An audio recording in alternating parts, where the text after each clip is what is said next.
Hello everyone, welcome to PW only IAS. दोस्तों, आज का हमारा जो सेशन है वो इकोनॉमी की एक क्विक रिवीजन के बारे में है। अब आप लोग जानते ही हैं कि यूपीएससी का प्रीलिम्स काफ़ी नज़दीक है, तो जल्दी से कुछ इंपॉर्टेंट टॉपिक्स हम आखिरी टाइम रिवाइज कर लेते हैं, क्योंकि आई एम श्योर देखो इस टाइम के ऊपर थोड़ी सी आपके अंदर घबराहट तो है, और ये घबराहट होना नॉर्मल है, राइट। जब इस तरह से कम टाइम रहता है ना, तो everyone feels a bit nervous कि यार मेरा ये रह गया वो रह गया। पर आप ना एक चीज़ ध्यान में रखना, एग्जाम में ना अगर 100 क्वेश्चंस होते हैं तो उनमें से बहुत सारे क्वेश्चंस रैंडम होते हैं।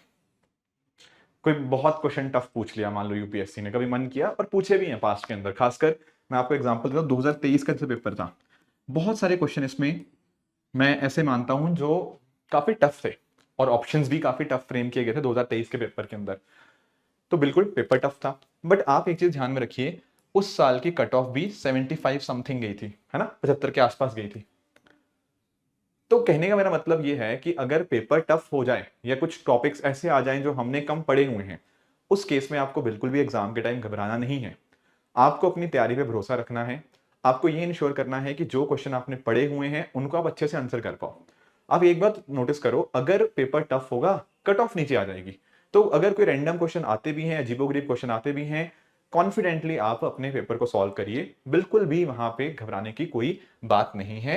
ऑटोमेटिकली कट ऑफ नीचे आ जाएगी। हमारा मेजर फोकस आखिरी के कुछ दिनों के अंदर हमारे जो कोर कॉन्सेप्ट्स हैं वहीं पर होना चाहिए। ऐसा मत करना कि कोई कोर कॉन्सेप्ट है, कोई बेसिक कंसेप्ट है, हमने उसमें गलती कर दी, उसको थोड़ा अवॉइड करने की कोशिश करेंगे।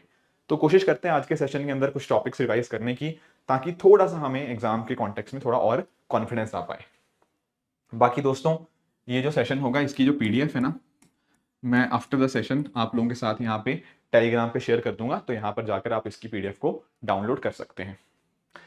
हाँ जी, देखो आप सब लोग जीडीपी के बारे में तो पढ़ते ही हैं।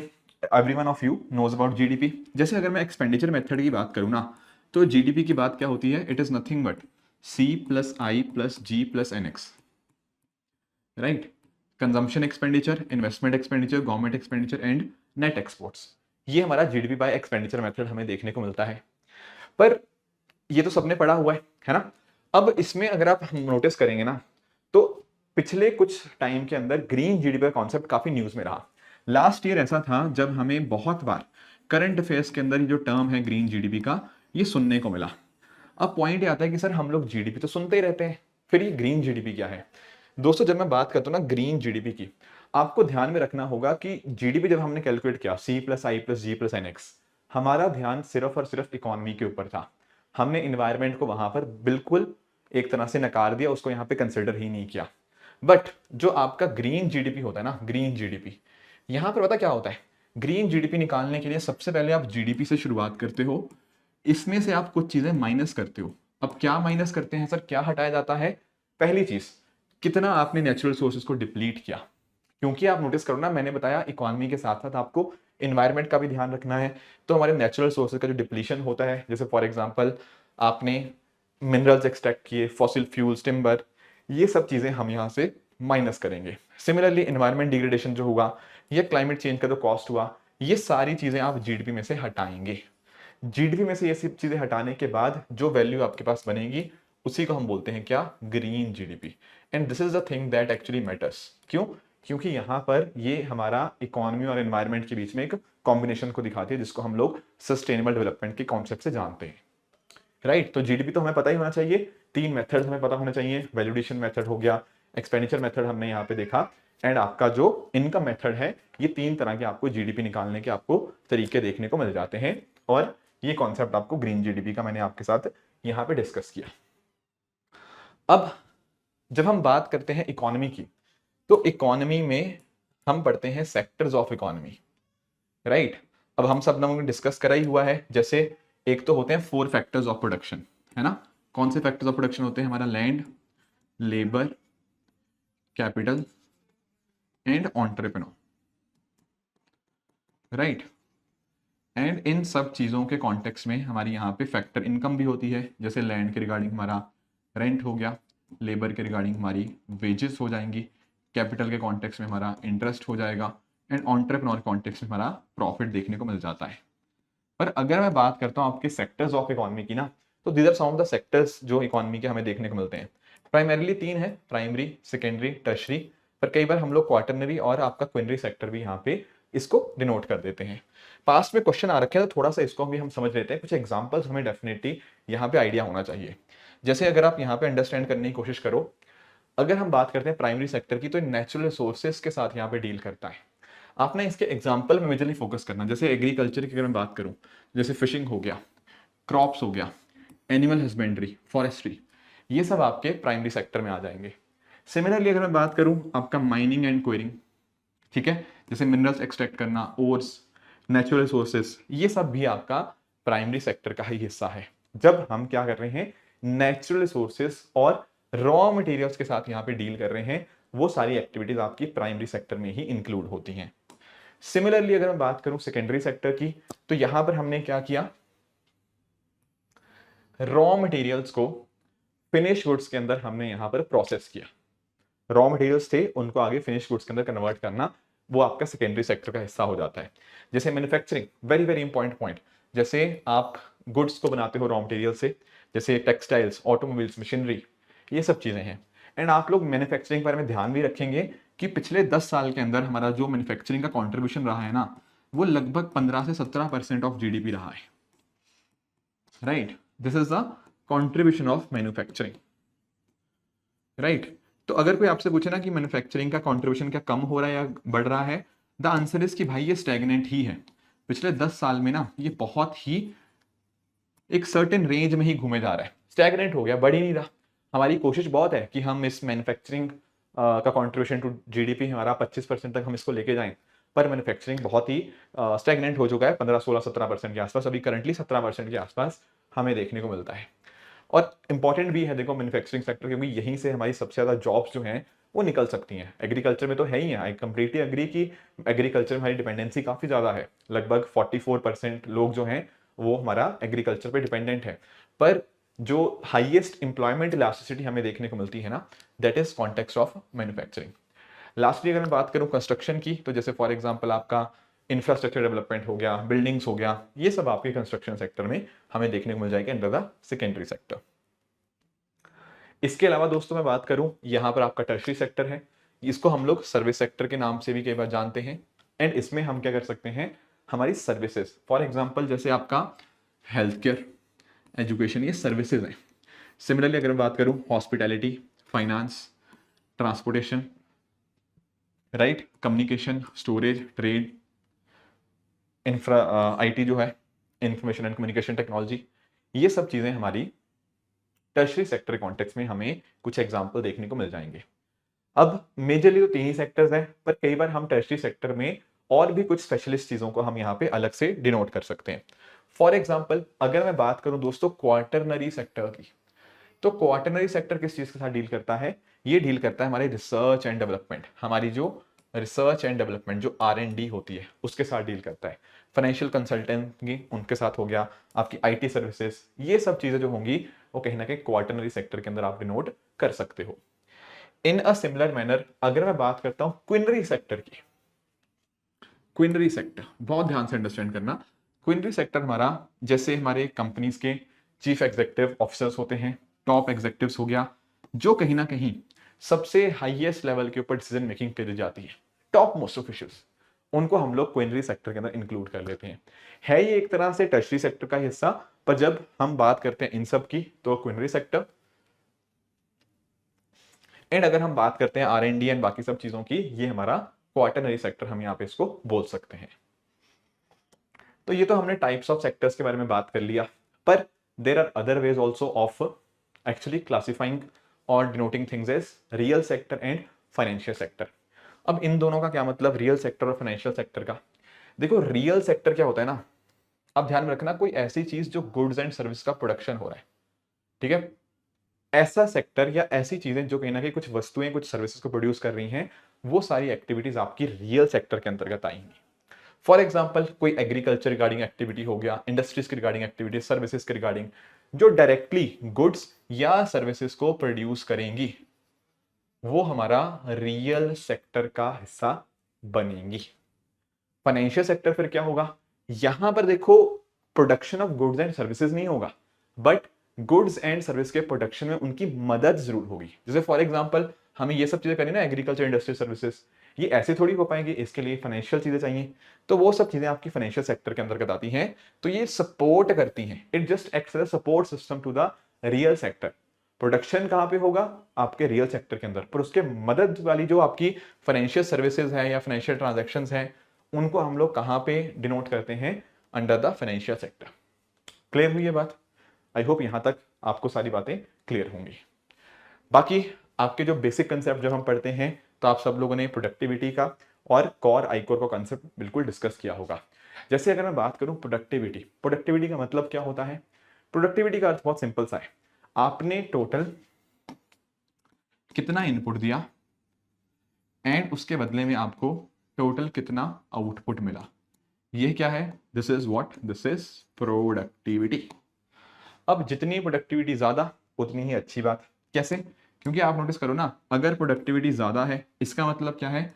आपने कम इनपुट दिया और कम इनपुट के कॉन्टेक्स्ट में आपको ज्यादा आउटपुट मिला। जैसे फॉर एग्जांपल मान लो मुझे कोई काम करवाना है, उसमें अगर मैं कम फैक्टर्स ऑफ प्रोडक्शन का इस्तेमाल करता हूँ या कम इनपुट्स को इस्तेमाल करता हूँ एंड आउटपुट अच्छा खासा आता है, तो मैं कहूंगा क्या? कि मेरी प्रोडक्टिविटी ज्यादा है। जितनी प्रोडक्टिविटी ज्यादा उतना ही एक इकोनॉमी के लिए अच्छी बात होती है। So it is nothing but the output generated per unit of input, या फिर आप इसको ऐसे भी मेजर कर सकते हो, it is the ratio of GDP to specific input like labour, capital और टोटल फैक्टर इनपुट्स। ये आउटपुट का मतलब क्या है? आउटपुट और कुछ नहीं है, गुड्स एंड सर्विस का प्रोडक्शन ही है, उसी को हम लोग जीडीपी के नाम से डिनोट कर सकते हैं। एंड इनपुट्स आप समझ गए होंगे, हमारे लेबर, कैपिटल, फैक्टर इनपुट्स, ये सब यहाँ पे देखने को मिल जाएंगे। ठीक है, जितनी प्रोडक्टिविटी ज्यादा उतनी ही एफिशिएंसी ज्यादा है इन रिसोर्सेज को यूटिलाइज करने की।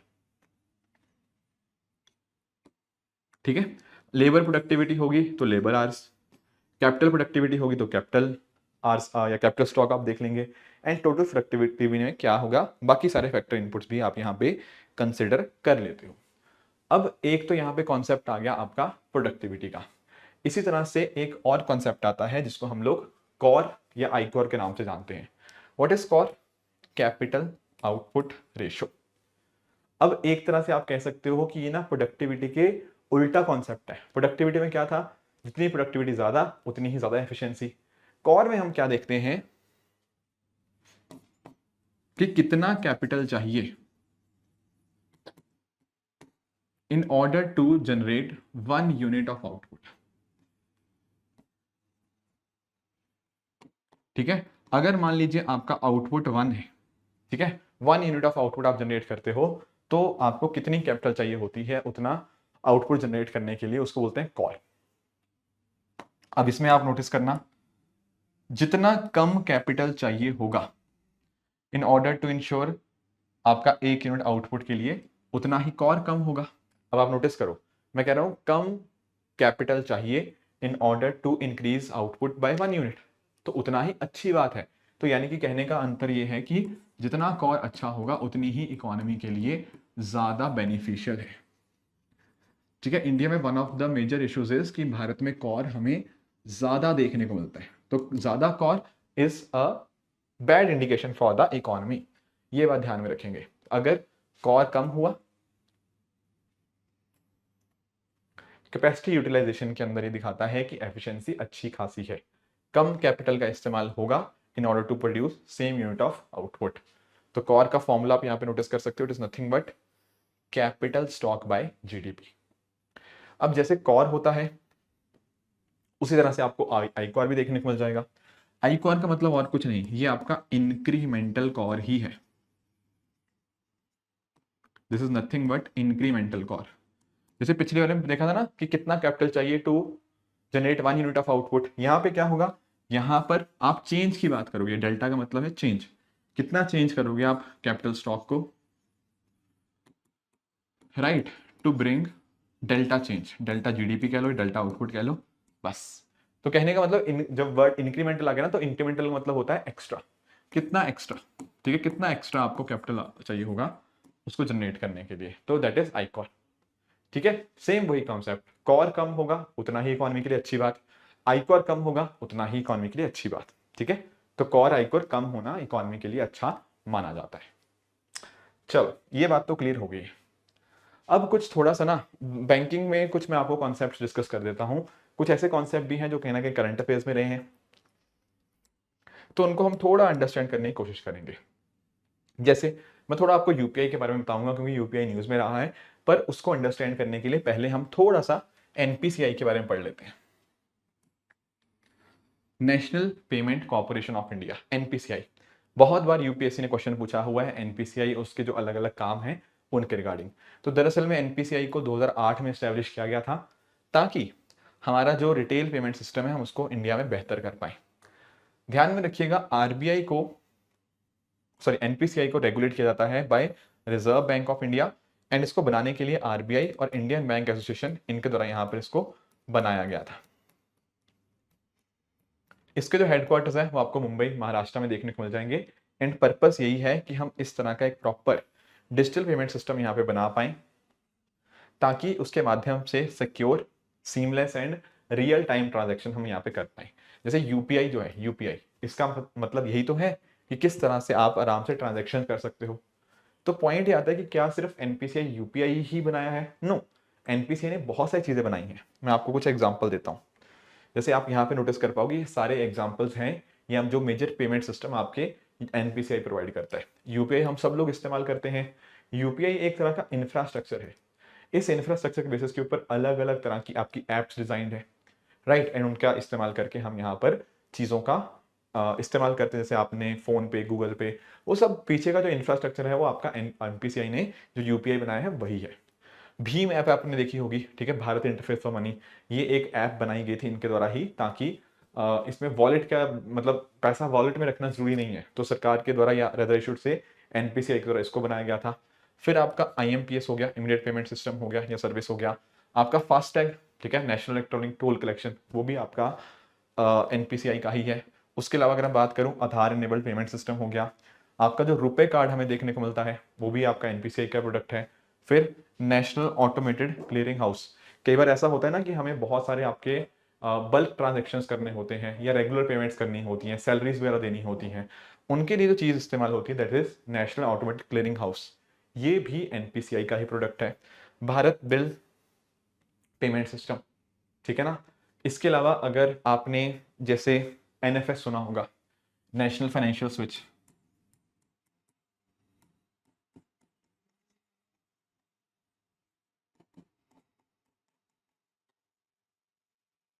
राइट,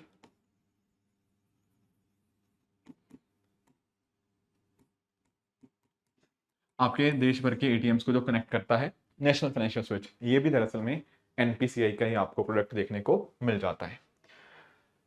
अब यूपीआई तो हमें पता है, यूपीआई के माध्यम से हम पेमेंट करते हैं, पर कुछ उसके एडिशनल कुछ चीजें होती हैं। जैसे for example UPI light. What is UPI light, एक बार इसको अंडरस्टैंड करते हैं। यूपीआई डिवाइस, यूपीआई लाइट जो है आपका ऑन डिवाइस एक वॉलेट है जहां पर आप पेमेंट करते हो, और यहां पर आप नोटिस कर पाओगे आपको इंटरनेट कनेक्शन की जरूरत नहीं होती है।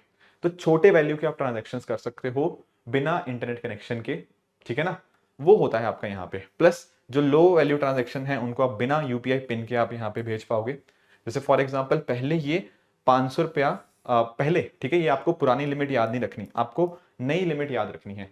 ध्यान में रखिएगा कि अब जो आपकी ट्रांजैक्शन लिमिट है उसको बढ़ाकर 1000 रुपये कर दिया गया है, यानी कि आप 1000 रुपये तक पेमेंट कर सकते हो यूजिंग यूपीआई लाइट, एंड आप अपने वॉलेट में पैसा रख सकते हो अप टू ₹5000। ये नई लिमिट्स हैं, ये पुरानी लिमिट अब चेंज कर दी गई है, तो पुरानी मत याद रखो, नई लिमिट आपको जरूर याद होनी चाहिए कि अब पर ट्रांजैक्शन लिमिट हो चुकी है 1000 रुपया, एंड आपका वॉलेट की जो लिमिट हो चुकी है वो 5000 रुपये यहाँ पे हो चुकी है in context of UPI light. दूसरा हमारा जो कॉन्सेप्ट है वो है यूपीआई 123 पे, ठीक है ना। ये फीचर फोन्स के लिए कि बिना इंटरनेट के आप यूपीआई एक्सेस कर पाओ। अब आपके दिमाग में आएगा दोनों में अंतर क्या है, what exactly is the difference between, मैं अभी आपको बताता हूं, पहले आप इसको एक बार पढ़ो, ठीक है। तो ये यहां पे ये बात ध्यान रखना, फीचर फोन्स, ठीक है ना, जो आपके स्मार्टफोन्स नहीं होते, फीचर फोन जो पुराने आपको देखने को मिलते थे उनके माध्यम से। तो क्या टेक्नोलॉजी इस्तेमाल हो रही है, इंटरेक्टिव वॉइस रिस्पॉन्स हो गया, आईवीआर नंबर हो गया, या मिस्ड कॉल के माध्यम से हो गया, ठीक है ना, प्रॉक्सिमिटी साउंड बेस्ड सिस्टम हो गया, इनका इस्तेमाल कहीं ना कहीं यहाँ पे किया जाता है। इसके माध्यम से आप क्या कर सकते हो, बिना इंटरनेट का इस्तेमाल किए हुए पेमेंट यहाँ पे करी जा सकती है। तो ये है यूपीआई 123 पे। अब डाउट ये आएगा कि यहाँ पर क्या डिफरेंस पिछले वाले के कॉन्टेक्स्ट में।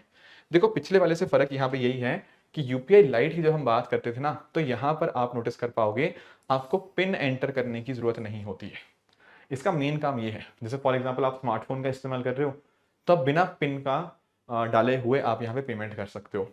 पर अगर मैं बात करता हूँ यूपीआई 123 पे की, ये आपका फीचर फोन के कॉन्टेक्स्ट में हमें इस्तेमाल होता हुआ देखने को मिल जाएगा, राइट। अब इसमें क्या चेंजेस आए हैं सर, जब मैं बात करता हूं यूपीआई 123 पे की, तो आप नोटिस करिएगा कि पहले इसमें जो पेमेंट हो सकती थी ट्रांजैक्शन वो 5,000 रुपए तक हो सकती थी।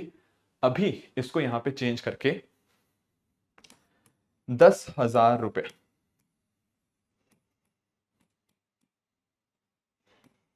ये इसकी नई लिमिट कर दी गई है। This is the new limit which has been done in case of UPI 123 pay. और डिजिटल करेंसी भी न्यूज में रही, सीबीडीसी, राइट। सीबीडीसी में भी दो चीजें हैं। पहली बात तो हम सीबीडीसी समझते हैं, सेंट्रल बैंक डिजिटल करेंसी। अब देखना, वैसे तो जब हम ना, आप लोगों ने पढ़ा होगा क्रिप्टो करेंसीज के बारे में, बिटकॉइंस वगैरह के बारे में आप लोग पढ़ते ही होंगे, पर उस कॉन्टेक्स्ट में जब बिटकॉइंस वगैरह की बात होती है ना, वो सब आपकी डिसेंट्रलाइज्ड होती हैं, है ना, उसके ऊपर किसी का कंट्रोल नहीं होता। पर जब मैं बात करता हूँ ना CBDC, central bank digital currency, तो डेफिनेटली डिजिटल करेंसी तो है, यानी कि फिजिकली तो एग्जिस्ट नहीं करती, बट इसको इशू कौन कर रहा है, सेंट्रल बैंक। तो ध्यान रखना ये डिसेंट्रलाइज नहीं है, यहाँ पे तो कंट्रोल है एक किसी का। किसका कंट्रोल है, आपके सेंट्रल बैंक का। जैसे इस केस में, इंडिया के केस में आपका रिजर्व बैंक ऑफ इंडिया का आपको देखने को मिल जाएगा। तो एज पर आरबीआई सीबीडीसी क्या है, it is a legal tender issued by central bank in a digital form. जैसे आपने 100 रुपए का नोट देखा होगा, वो फिजिकल फॉर्म के अंदर आरबीआई ने इशू किया। और यहां पर एक वर्ड है लीगल टेंडर। लीगल टेंडर का मतलब यही होता है कि अगर आप किसी को पेमेंट करना चाहो तो सामने वाला उस चीज को मना नहीं कर सकता। The person has to accept that as a settlement of his claims. ये होता है लीगल टेंडर का मतलब। आपने देखा भी होगा कि जो क्वाइंस होते हैं, क्वाइंस जो सिक्के होते हैं भारत में, they are limited legal tender, क्योंकि एक लिमिट लगी हुई है कि maximum payment using these coins कितनी करी जाती है। तो क्वाइंस तो भारत में लिमिटेड लीगल टेंडर होते हैं। पर अगर मैं बात करूं आपके नोट्स की, वो अनलिमिटेड लीगल टेंडर होते हैं। पर पॉइंट वही है कि लीगल टेंडर ऐसी चीज हुई जिसको सामने वाला मना नहीं कर सकता as a settlement of his claims. उसी तरह से जो सीबीडीसी है ना, ये आरबीआई ने इशू किया है, पर it is a digital form, digital form के अंदर इसको इंट्रोड्यूस किया गया है। एंड ध्यान में रखिएगा, ये भी आपका एक लीगल टेंडर है। Very very important point, it is also a legal tender. तो it is equal to sovereign currency, यानी कि अगर आपके पास 100 रुपए का मतलब सीबीडीसी सरकार आरबीआई ने इशू किया, तो it is equal to a sovereign currency, यानी कि वो जो 100 रुपए का नोट है फिजिकल वाला, it is equal to this particular 100 rupees CBDC. Plus at the same time इसको आप एक्सचेंज भी कर सकते हो विद द फिएट करेंसी। जो आपका पेपर होता है ना, पेपर नोट, उसके साथ आप इसको एक्सचेंज भी कर सकते हो, इससे आपका डिजिटल करेंसी को। जब हम बात करते हैं आपके बिटकॉइन की, तो आप ध्यान में रखेंगे बिटकॉइन पहली बात तो डिसेंट्रलाइज्ड है ना, उसके ऊपर इस तरह से सेंट्रल बैंक ने उसको इशू नहीं कर रखा। दूसरी बात, इंडिया के अंदर बिटकॉइन लीगल टेंडर नहीं है। सिमिलरली उसको एक्सचेंज करना भी यहाँ पे विद फिएट करेंसी हमेशा पॉसिबल नहीं होता, बट सीबीडीसी केस में यहाँ पे पॉसिबल है। इसके अलावा अगर हम बात करें डिजिटल रुपये किस चीज का इस्तेमाल करता है, आपका ब्लॉकचेन का। ठीक है, ब्लॉकचेन जो है ना, वो अपने आप में डिस्ट्रीब्यूटेड लेजर टेक्नोलॉजी आपको देखने को मिल जाएगी, पर ध्यान में रखना ये क्या है, दिस इज सेंट्रलाइज्ड कंट्रोल। ठीक है ना, आरबीआई ही इसको रेगुलेट करता है।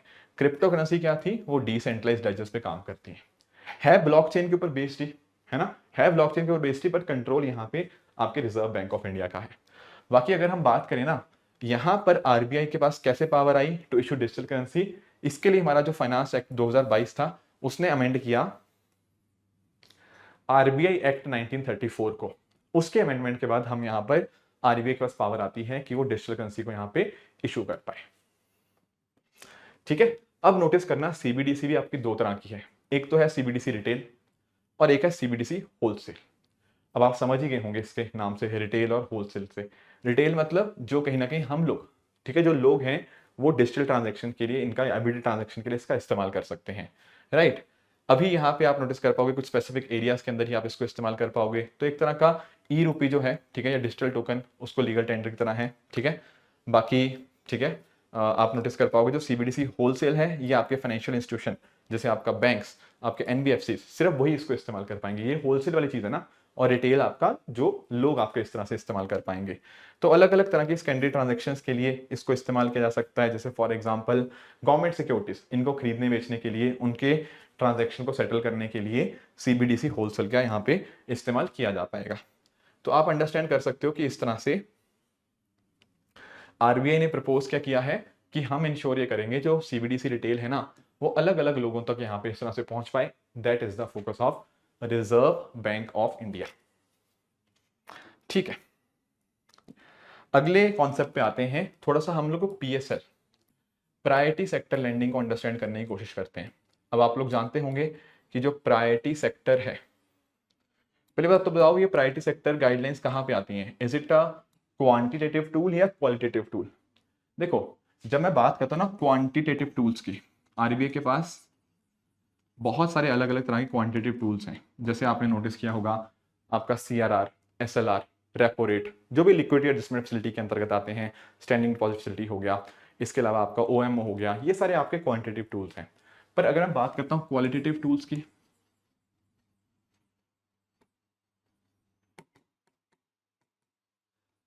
तो इसके अंतर्गत आपका जैसे गाइडलाइंस आ गया, मॉरल सुएशन आ गया, क्रेडिट रैशनिंग आ गया, ठीक है, मार्जिन रिक्वायरमेंट्स आ गया, ये सब आपके क्वालिटेटिव टूल्स होते हैं। तो ये जो आपका प्रायोरिटी सेक्टर लेंडिंग है ना, ये क्वालिटेटिव टूल ही है। अब यहाँ पर आरबीआई क्या बोलता है? यहाँ पर ही बोला जाता है कि आप कुछ सेक्टर्स को ज्यादा लोन देंगे, शुड से एक स्पेसिफिक परसेंटेज हमारा जो होता है वो आपको देना होगा। किसको? यहाँ पे इन प्रायोरिटी सेक्टर्स को। मैं थोड़ा आपको और इसमें यहाँ पे बताने की कोशिश करता हूँ। जैसे आप अंडरस्टैंड कर पाओगे, ये हमारे कुछ प्रायोरिटी सेक्टर्स हैं। जैसे एग्रीकल्चर हो गया, वेरी वेरी इंपॉर्टेंट। हमारे लघु उद्योग हो गए, micro small and medium enterprises. अच्छा, एक चीज ध्यान में रखना, और मैं आपसे एक्सपेक्ट भी करूंगा, इसी साल एमएसएमई की डेफिनेशन जो है वो चेंज हुई है 2025 बजट के अंदर। आई वुड वांट कि आप कमेंट्स में मुझे लिख के बताओ कि what is the new definition of MSME. ठीक है, ये आपका होमवर्क है। आप सबके सब बच्चे कमेंट्स में इस बात का आंसर करेंगे कि what is the new definition of MSME. Okay, इसके अलावा export credit, education, housing, social infrastructure, renewable energy, weaker sections, others. Other की लिस्ट भी बहुत लंबी है, अदर की लिस्ट भी बहुत लंबी है। जैसे फॉर एग्जांपल इसमें एमएसएमई तो चलो आते ही आते हैं, बट आपके स्टार्टअप्स को भी लोन देना हो गया, वो सब भी इसके अंदर आपका प्रायोरिटी सेक्टर के अंतर्गत आता है, एंड द अदर्स कैटेगरी आपका, राइट।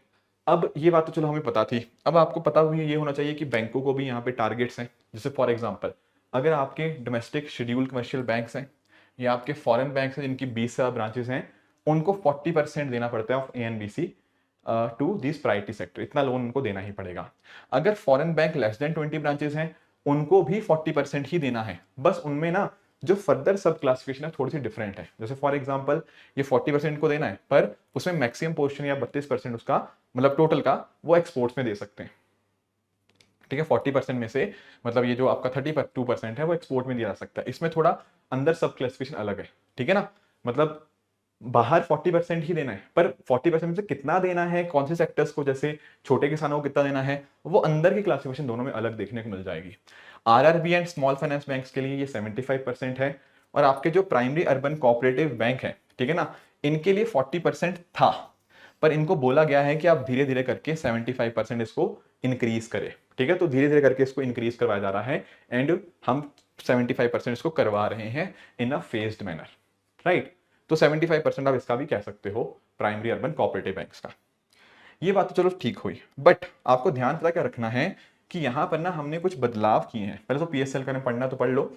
जैसे फॉर एग्जांपल, ठीक है ना, जो सेक्टर्स आरबीआई और गवर्नमेंट ऑफ इंडिया को इंपॉर्टेंट लगते हैं वो प्रायोरिटी सेक्टर के अंदर आ जाते हैं। तो हमारी जो यहाँ पे बैंकिंग रेगुलेशन एक्ट के अंतर्गत जो पावर्स हैं उसके माध्यम से ये चीज़ इंश्योर हो रखी है, ये ध्यान में रखेंगे। एंड लास्टली आपको ध्यान पता क्या रखना है, कुछ चेंजेस किए गए हैं पीएसएल की गाइडलाइंस में, कुछ चेंजेस किए गए हैं। क्या चेंजेस किए गए हैं? देखो, कुछ ऐसे डिस्ट्रिक्ट्स हैं, प्लीज ट्राई टू अंडरस्टैंड, कुछ ऐसे डिस्ट्रिक्ट्स हैं जहां per capita priority sector credit less than 9,000 है। पर कैपिटा मतलब पर पर्सन। कुछ ऐसे डिस्ट्रिक्ट होंगे जहां पर ना प्रायोरिटी सेक्टर लैंडिंग बहुत ही कम करी गई है, per capita priority sector landing वहां 9,000 है। इनको बोला गया है कुछ ऐसे डिस्ट्रिक्ट जो काफी खराब परफॉर्म कर रहे हैं प्रायोरिटी सेक्टर्स में। बल्कि ऑन द अदर हैंड कुछ ऐसे सेक्टर्स होंगे या ऐसे कुछ डिस्ट्रिक्ट्स होंगे जहां पर कैपिटा प्रायोरिटी सेक्टर जो लैंडिंग है वो 42,000 से भी ज्यादा है। यानी कि हम लैंडिंग तो कर रहे हैं, पर कुछ डिस्ट्रिक्ट्स में बहुत ज्यादा लैंडिंग कर दी प्रायोरिटी सेक्टर की, कुछ डिस्ट्रिक्ट्स में बहुत ही कम करी गई है। तो ये ऐसे डिस्ट्रिक्ट्स हैं जिनमें कम लैंडिंग है, ये वो डिस्ट्रिक्ट्स हैं जिनमें ज्यादा लैंडिंग करी गई है। तो अब बोला ये गया है कि यार आप ना इन वाले डिस्ट्रिक्ट में ज्यादा लैंडिंग करिए प्रायोरिटी सेक्टर की। और कैसे हम इंसेंटिवाइज करेंगे बैंकों को, उसके लिए तरीका पता क्या है कि अगर मान लीजिए आपने 100 रुपए का लोन दिया टू सच अ डिस्ट्रिक्ट जहां पर priority sector landing per capita 9,000 से कम है, उस केस में इस 100 को ट्रीट किया जाएगा as ₹125। Are you getting my point? तो अगर आप 100 रुपया लोन देते हो ना प्रायोरिटी सेक्टर लैंडिंग ऐसे डिस्ट्रिक्ट में जहां पे बहुत ही कम प्रायोरिटी सेक्टर लैंडिंग हुई है, तो उसको 125 रुपये ट्रीट किया जाएगा। यानी कि आपका टारगेट आराम से फुलफिल हो जाएगा अगर आप ऐसे डिस्ट्रिक्ट में पैसा प्रायोरिटी सेक्टर में देते हो। ऑन द अदर हैंड ऐसा डिस्ट्रिक्ट जहां पर बहुत ज्यादा ऑलरेडी प्रायोरिटी सेक्टर लैंडिंग हो रखी है, वहां पर आपको डिसइंसेंटिवाइज किया जाएगा। वहां पर अगर आप मान लीजिए 100 रुपए का अगर आप लोन देते हो ना, तो उसको 90 रुपये ट्रीट किया जाएगा। तो यानी कि बैंक सब चाहेंगे कि यार वहां प्रायोरिटी सेक्टर लैंडिंग कम से कम करें जहां ऑलरेडी बहुत ज्यादा दे रखी है, एंड उन डिस्ट्रिक्ट्स में ज्यादा लैंडिंग करें जहां पे कम आपकी प्रायोरिटी सेक्टर लैंडिंग हो रखी है। तो इस तरह से incentive framework and disincentive framework यहाँ पे किया गया है। फ्रेमवर्क ये पहले से ही था, पर इसकी वैल्यूज चेंज करी गई हैं। पहले जो 9,000 मैं आपको बता रहा हूँ ना 9,000, ये पहले 6,000 हुआ करता था। और ये जो नंबर मैंने अभी आपको 42,000 बताया, ये पहले 25,000 क्या हुआ करता था। अब इसकी नंबर्स यहाँ पे चेंज करे गए हैं ताकि प्रायोरिटी सेक्टर को में कुछ डिस्ट्रिक्ट्स को यहाँ पे ज्यादा हम पैसा दे पाए, फ्लो उन सेक्टर्स की तरफ ज्यादा हम यहाँ पर बढ़ा पाए। तो ये कुछ चीजें थी जो आपको प्रायोरिटी सेक्टर लैंडिंग के कॉन्टेक्स्ट में यहाँ पे पता होनी चाहिए थी, जो हमने यहाँ पे अच्छे से अंडरस्टैंड करने की कोशिश करी है। हाँ जी, आगे कंटिन्यू करते हैं। आगे जो हमें डिस्कशन करना है वो है विद रिगार्ड्स टू यूएलआई।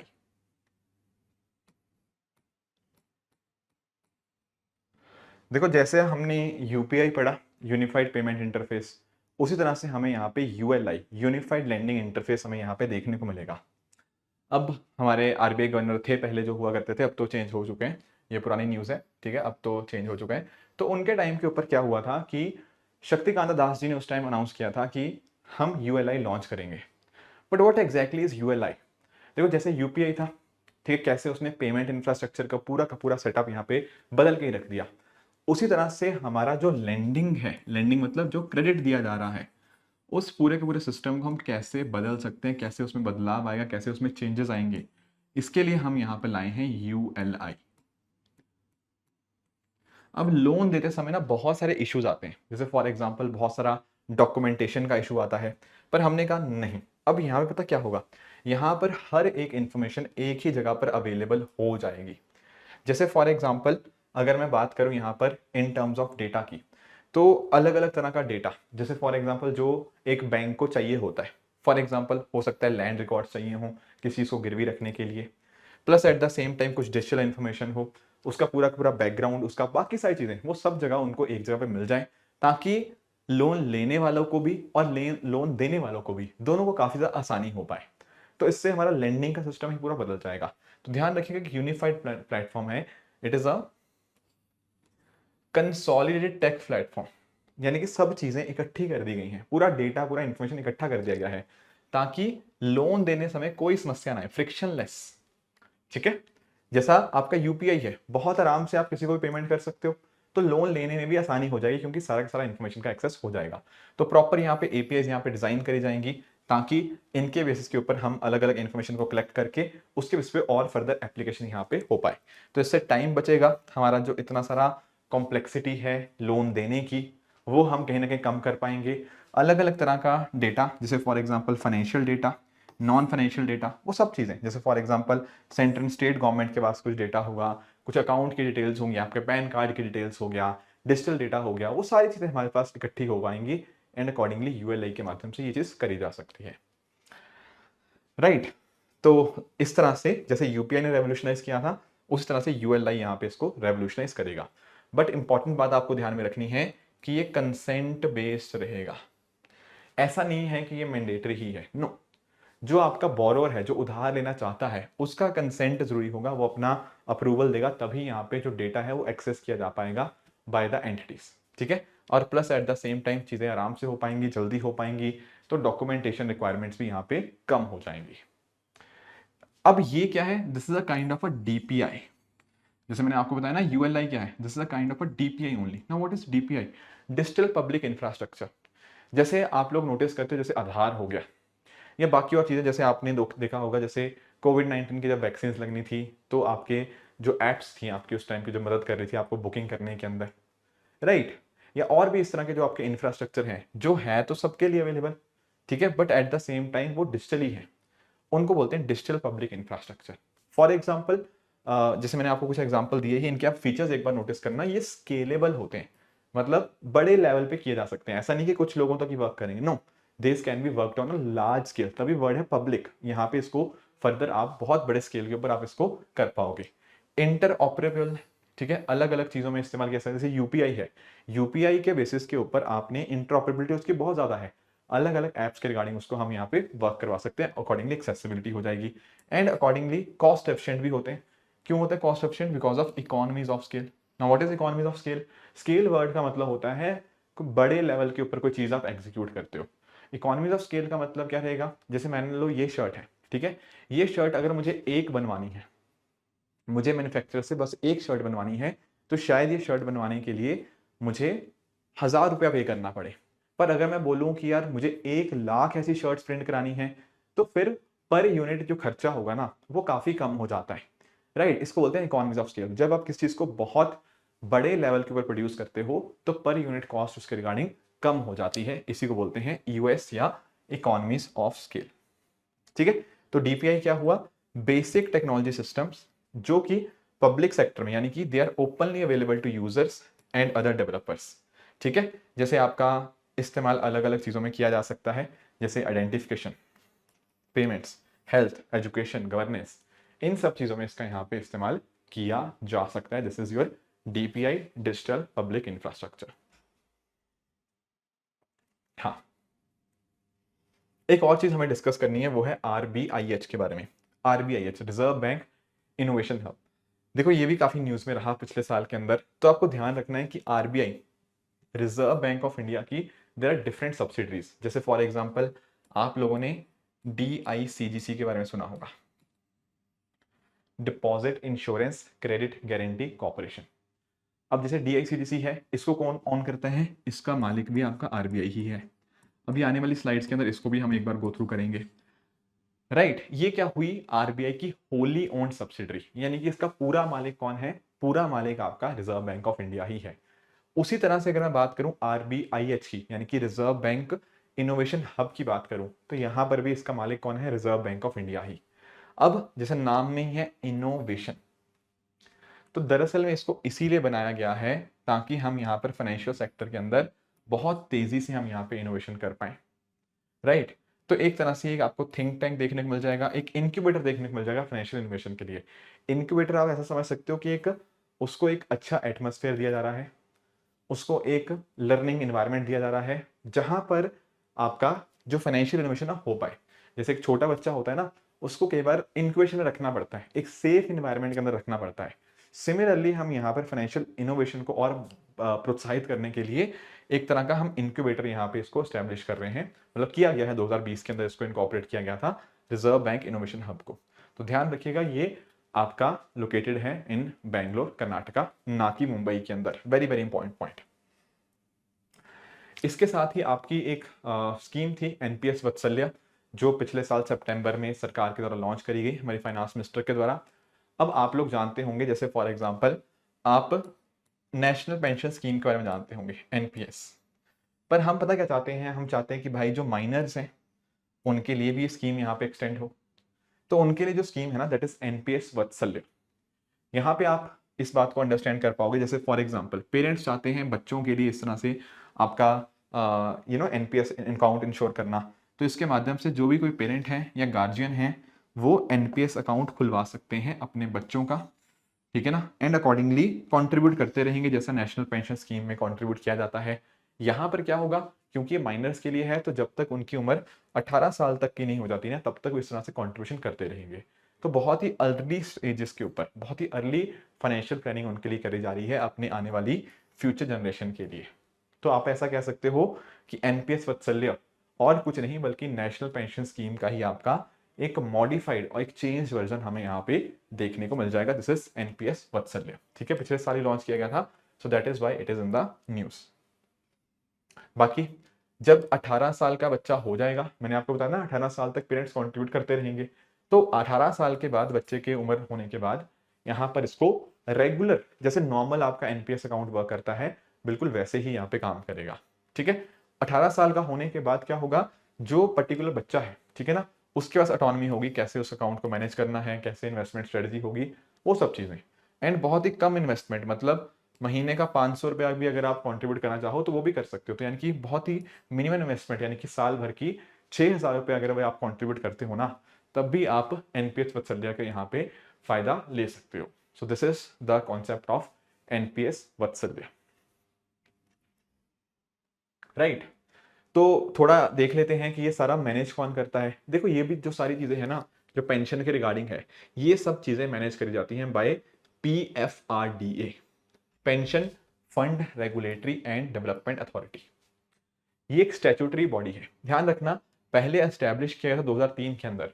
उस टाइम ये स्टैट्यूटरी बॉडी नहीं थी, बट 2013 में एक कानून आता है पीएफआरडी एक्ट 2013, उसके माध्यम से इसको स्टैट्यूटरी रेगुलेशन यहाँ पे मिलता है। एंड इसका काम क्या है, इसका काम है भारत देश के अंदर जो आपका पेंशन सेक्टर है उसको रेगुलेट करना, उसको यहाँ पे डेवलप करना।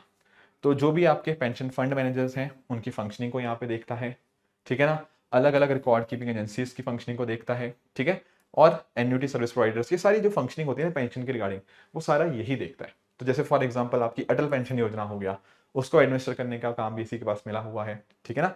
तो इसके हेडक्वार्टर्स आपको न्यू दिल्ली में देखने को मिल जाएंगे। ध्यान रखने वाली बात यह है, it is a statutory body currently.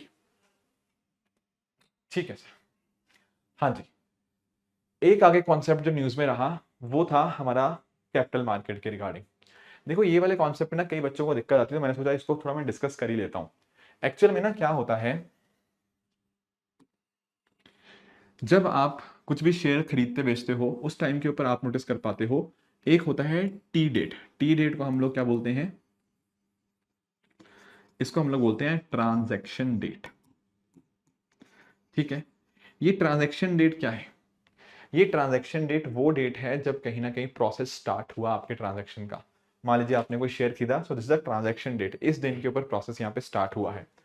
अब कितना टाइम लगा इसको पूरा कंप्लीट होने में, मान लीजिए शेयर का पूरा सेटलमेंट होने में, पूरा टाइम में कितना टाइम लगा, मान लेते हैं जस्ट टेक एन एग्जांपल, मान लो 2 दिन लगे। तो हम पता क्या बोलेंगे कि यहाँ पे क्या प्रोसेस फॉलो हो रहा है, इसको बोलेंगे T+2 सेटलमेंट सिस्टम यहाँ पे फॉलो हो रहा है। ये 2 दिन क्या है, ये 2 वर्किंग डेज की बात हो रही है। ठीक है, इसको बोलते हैं ट्रांजैक्शन डेट, इसको बोलते हैं सेटलमेंट डेट। तो सेटलमेंट कब हुआ, जिस दिन ट्रांजैक्शन के 2 दिन बाद हुआ तो T+2, 1 दिन बाद हुआ T+1, सेम डे हो गया T+0, इस तरह से। तो हम ना क्या कर रहे हैं, हम धीरे धीरे करके इस सेटलमेंट साइकिल को या सेटलमेंट साइकिल को कम करने की कोशिश कर रहे हैं। क्योंकि आप देखो ना, जितना कम से कम ये सेटलमेंट सिस्टम का टाइम होगा, उतनी ही जल्दी पूरा ट्रांजैक्शन कंप्लीट हो जाएगा, लोगों का पैसा बीच में फंसा नहीं रहेगा। ठीक है ना, तो कहीं ना कहीं ब्रोकर के डिफॉल्ट होने के चांसेस या पैसा फंसे होने के चांसेस वो कम होते रहेंगे। जितना क्विक हो पाएगा उतना ज़्यादा बढ़िया है। बट थोड़े चैलेंजेस भी हैं, कुछ टेक्नोलॉजी के रिगार्डिंग इश्यूज आ सकते हैं, क्योंकि कम टाइम में सारी चीज़ें कंप्लीट करनी है। बट एनीवेज, यहाँ पे आपको सेटलमेंट साइकिल का मीनिंग आप देखिए, it refers to the time frame, कितना टाइम लगा with which the funds and securities are exchange and taxes are finalised after a settlement is executed, sorry trade is executed. Trade यहाँ पे execute हुआ transaction date पे, and final settlement कब हो गया। ठीक है, पहले इंडिया T+2 सेटलमेंट साइकिल को एडहेयर करता था कि 2 बिजनेस साइकिल लगते थे। फिर जनवरी 2023 में हमने T+2 को T+1 से हमने यहाँ पे रिप्लेस किया, तो 1 बिजनेस साइकिल हो गया।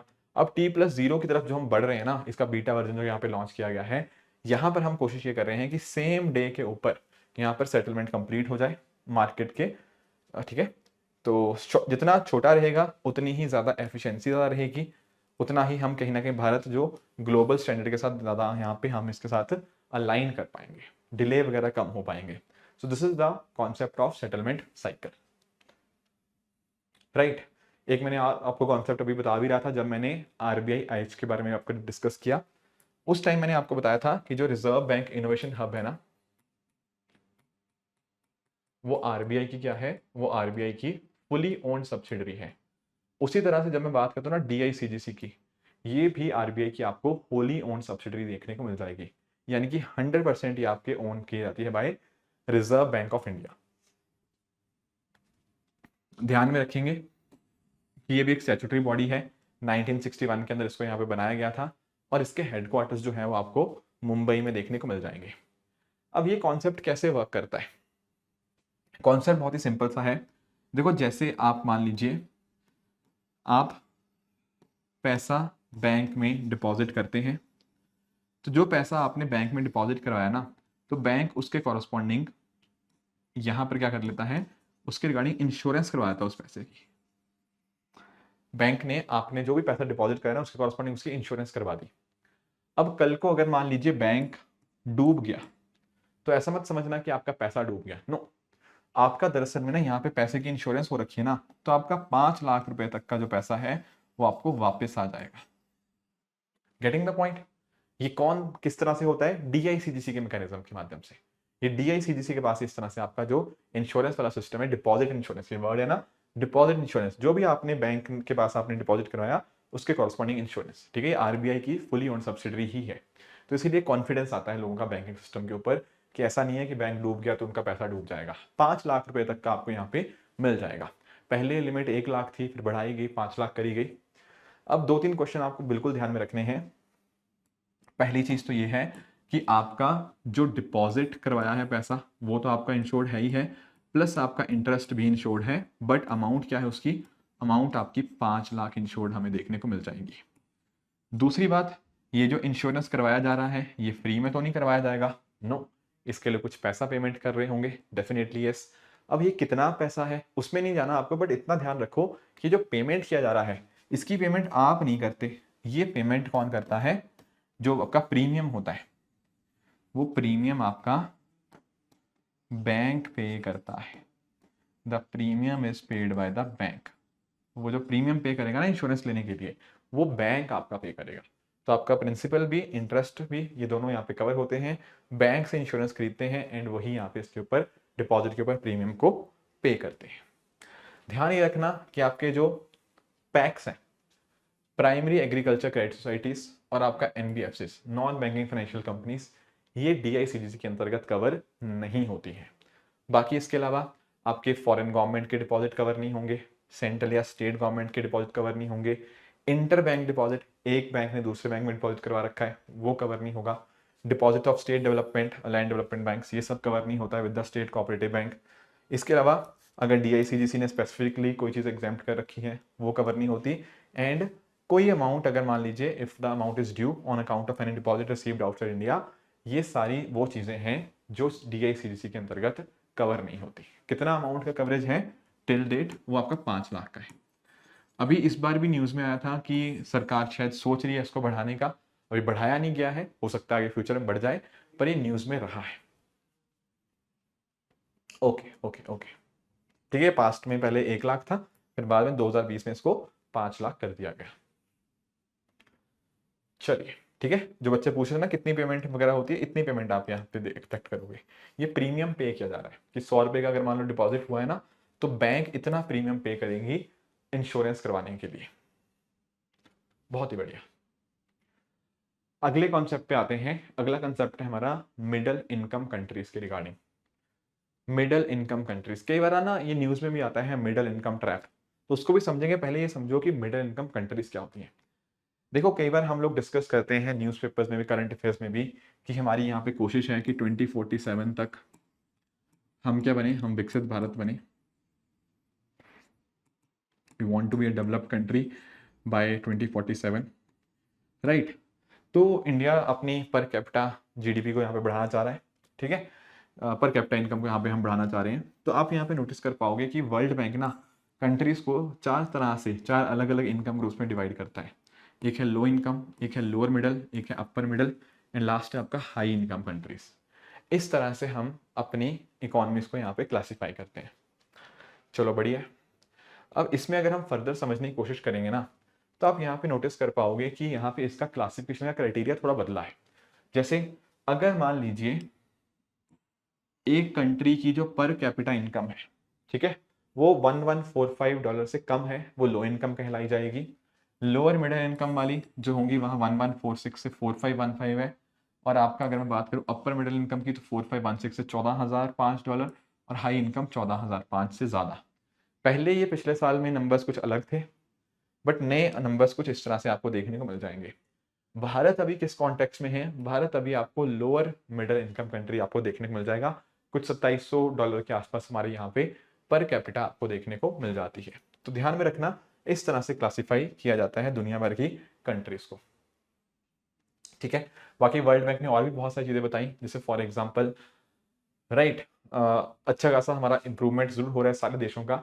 तो ऐसा लगता है इनको कि 6 देश ऐसे होंगे वर्ल्ड की पूरे कंट्रीज के जो कहीं ना कहीं मिडिल इनकम स्टेटस को अचीव करेंगे bye 2050।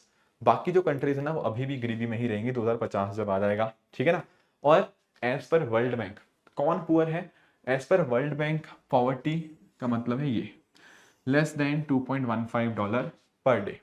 If a person is living on less than $2.15 per day, उसको पुअर बोलता है वर्ल्ड बैंक। पहले ये नंबर $1.90 था, पर बाद में इसको वर्ल्ड बैंक ने चेंज करके $2.15 कर दिया।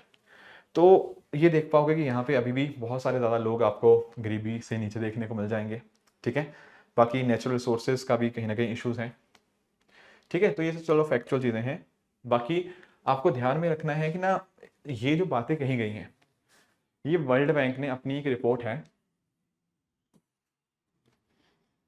वर्ल्ड डेवलपमेंट रिपोर्ट, जिसको वर्ल्ड बैंक हर साल यहाँ पे पब्लिश करता है।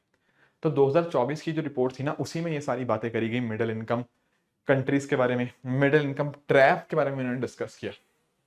अब ये बात भी समझो कि आखिर ये मिडिल इनकम ट्रैप क्या होता है। देखो, होता पता क्या है, कुछ कंट्रीज ना शुरुआत में बहुत तेजी से ग्रो करती हैं। जैसे फॉर एग्जांपल आप समझना, मैंने आपको बताया low income countries, lower middle, upper middle, high income countries, बिल्कुल ठीक बात है। अब ये जो चार ये क्राइटेरियाज है ना, या चार ये आपको कैटेगरीज देखने को मिल जाएंगी। तो होता पता क्या है, शुरुआत में तो जो कंट्रीज होती हैं वो लो इनकम से लो मिडिल इनकम जल्दी पहुंच जाती हैं, पर फिर उनको यहाँ से यहाँ या आगे जाना काफ़ी मुश्किल रहता है। मतलब पहले से दूसरे में तो आ जाती हैं, पर दूसरे से तीसरे या चौथे में कंट्री आपका पहुंचना, खासकर चौथे तक पहुंचना बहुत ही ज़्यादा लंबा समय ले लेता है। ऐसा पता क्यों? क्योंकि आप अंडरस्टैंड करो, ये ग्रोथ फास्ट हुई है, बट यहाँ पर उतनी फास्ट ग्रोथ नहीं हो पाती। इसका रीज़न पता क्या है? जब यहाँ पे लो इनकम कंट्री थी, ठीक है, तो क्या आप ऐसा समझ सकते हो कि लो इनकम कंट्रीज के अंदर क्या था?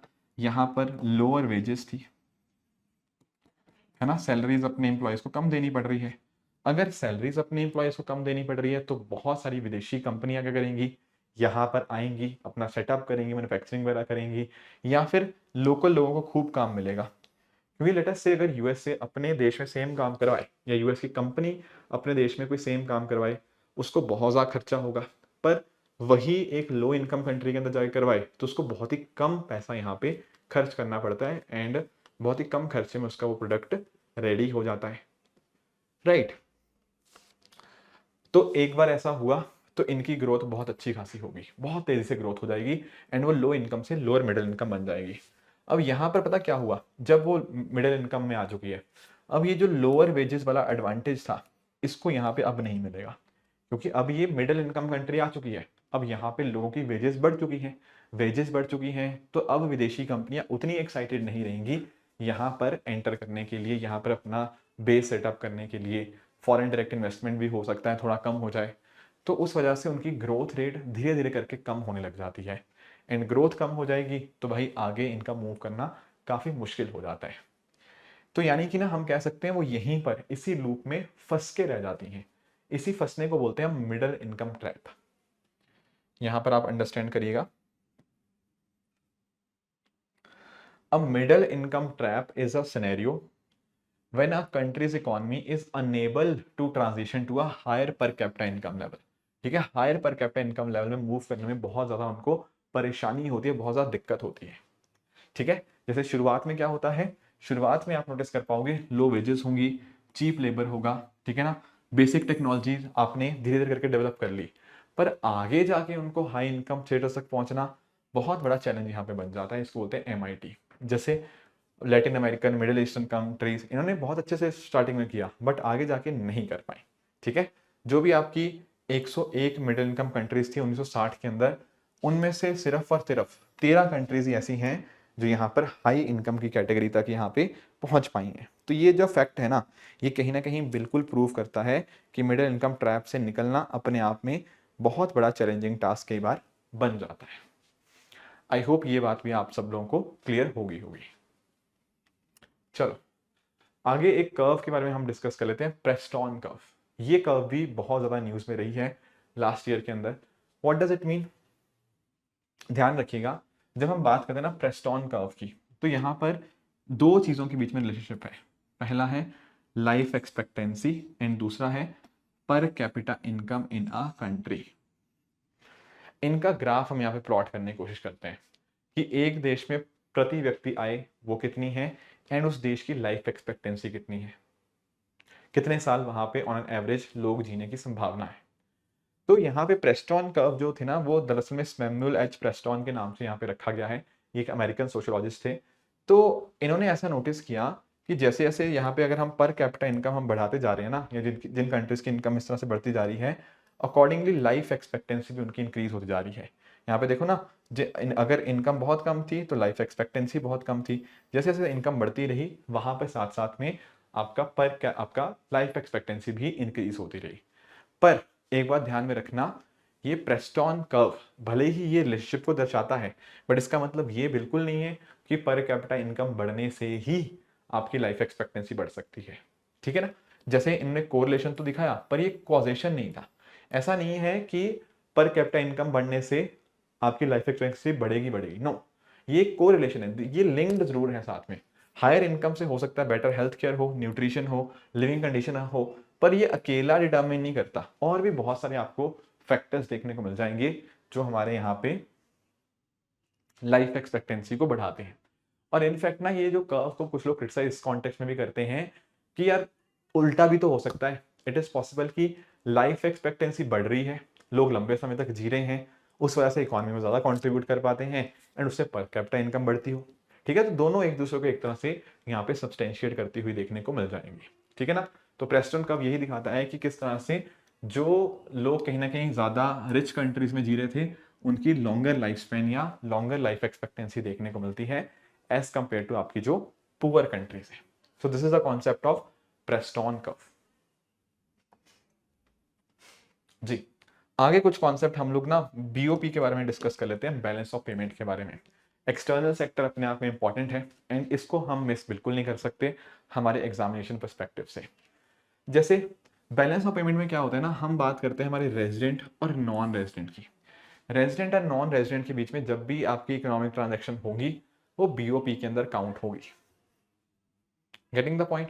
जैसे मान लो एक ट्रांजैक्शन मैंने यहां से किया, मतलब मैं इंडिया में बैठा हूं, मैं भारत का रेजिडेंट हूं एंड कोई US रेजिडेंट है, अगर हम आपस में कुछ ट्रांजैक्शन कर रहे हैं ना, वो दरअसल में बैलेंस ऑफ पेमेंट के अंदर काउंट होगा।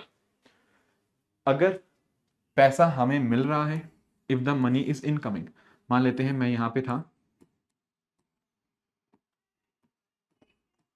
मैंने कोई चीज एक्सपोर्ट करी, अगर मैं कोई चीज एक्सपोर्ट करूंगा तो बदले में मुझे क्या मिलेंगे सर? बदले में मुझे डॉलर्स मिलेंगे। तो डॉलर ना क्या है? ये इनकमिंग है। इनकमिंग का मतलब मेरे लिए पॉजिटिव होगा। तो भारत के केस में ये इनकमिंग हुआ, इसको बोलते हैं हम क्रेडिट। पैसा आ रहे हैं ना, डॉलर्स आ रहे हैं तो क्रेडिट होगा। अगर इसका उल्टा केस होगा कि मान लीजिए मैंने USA से कोई सामान मंगाया, USA से कोई सामान मंगाया तो मैंने बदले में उनको कुछ पेमेंट किया होगा। वो जो पेमेंट मैं कर रहा हूं वो क्या है? आउटगोइंग मनी, वो पैसा बाहर जा रहा है। ऐसे पैसे को हम बोलते हैं डेबिट। आउटगोइंग है ना, डेबिट। तो आप अंडरस्टैंड करना कि एक कंट्री के लिए पैसा आ रहा है, दूसरे कंट्री के लिए पैसा जा रहा है। नेट में अगर हम बात करें तो नेट में it will be zero, net में इट विल बी जीरो। इसी रिकॉर्ड को हम बोलते हैं बैलेंस ऑफ पेमेंट, राइट। आप लोगों ने इस तरह से आपका बैलेंस ऑफ पेमेंट का चार्ट देखा होगा, आपके एनसीईआरटीज में पूरी इस तरह से मेंशन भी है। जैसे एक तो होते हैं आपके विजिबल्स, विजिबल होते हैं हमारी गुड्स की बात करते हैं। जैसे आपने कोई वस्तु का ट्रांजैक्शन किया, ठीक है ना, जैसे मान लीजिए आपने घड़ी बनाई भारत में एंड इस घड़ी को दूसरे देश भेज दिया, ये विजिबल है, ये गुड्स की बात यहाँ पे हो रही है। अगर एक्सपोर्ट कर रहे हो गुड्स का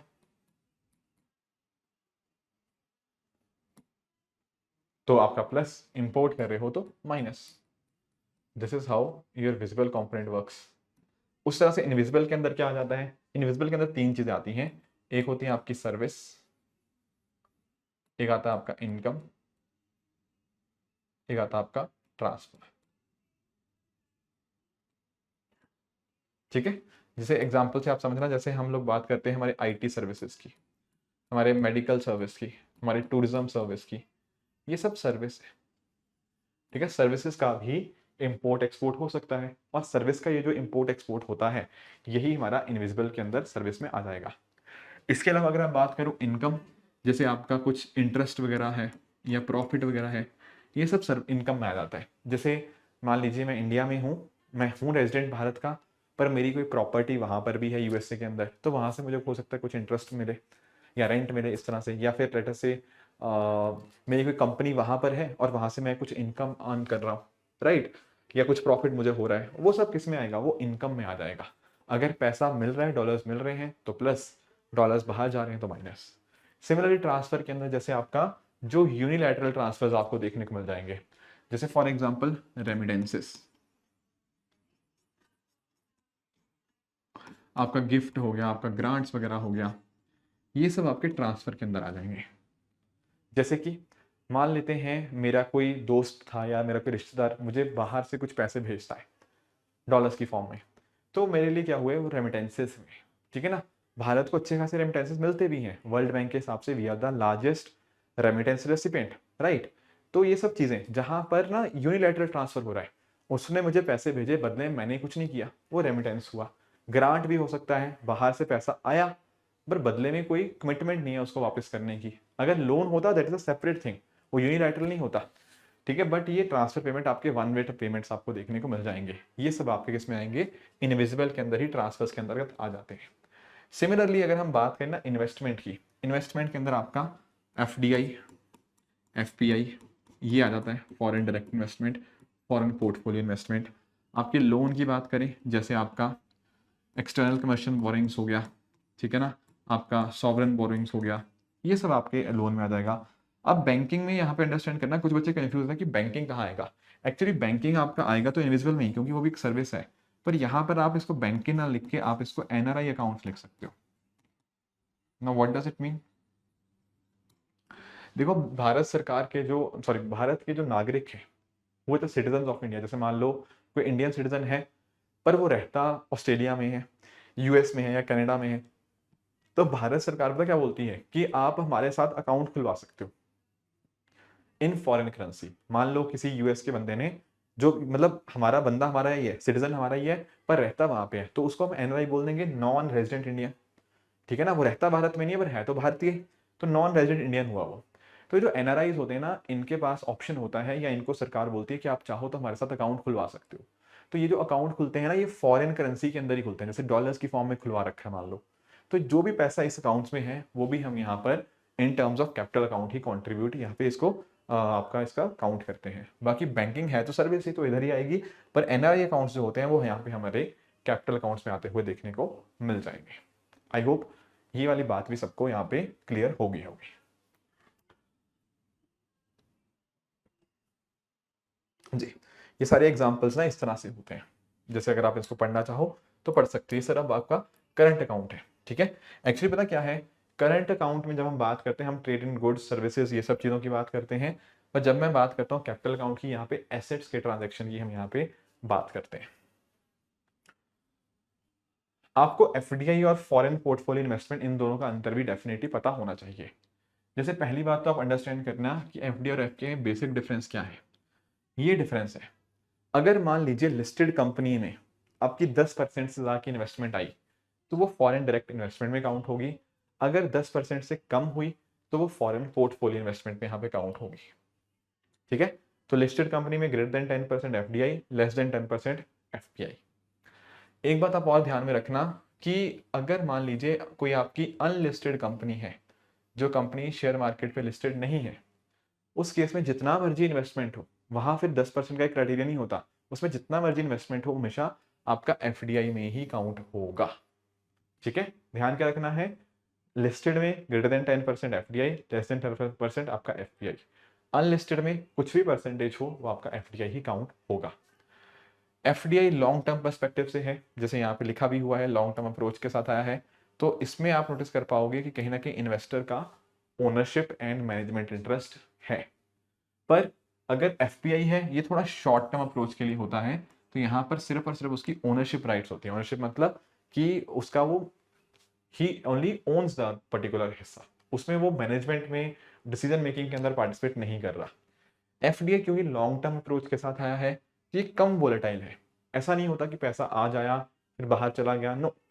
यहाँ पर अगर आप पैसा इन्वेस्ट कर रहे हो तो लंबे समय की अप्रोच के साथ यहाँ पे पैसा इन्वेस्ट किया जा रहा है।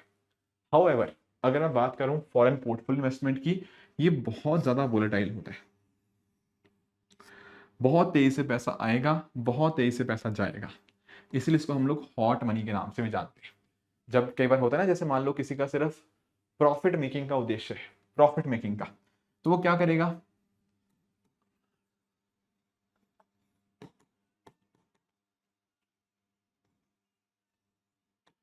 प्रॉफिट मेकिंग के उद्देश्य से आएगा ना, उस केस में उसके ऊपर फोकस यही होगा कि कैसे ज़्यादा से ज़्यादा प्रॉफिट कमा पाए।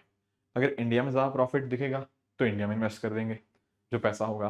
कल को दिखेगा कि नहीं यार इंडिया में नहीं, चाइना में ज़्यादा पैसा इन्वेस्ट करके फ़ायदा है, तो चाइना में फटाफट इन्वेस्ट किया जाएगा।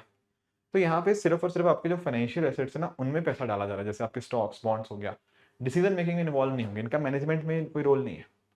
But FDI long term approach है, तो उनका डिसीजन मेकिंग के अंदर एंगेजमेंट है।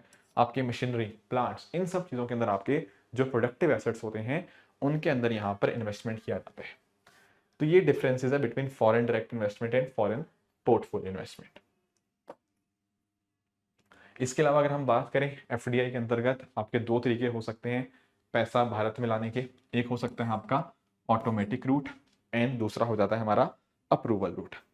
अब होता पता क्या है कि अगर मान लीजिए आपको पैसा लाना है तो उस केस में दो केसेस हो सकते हैं, ठीक है ना।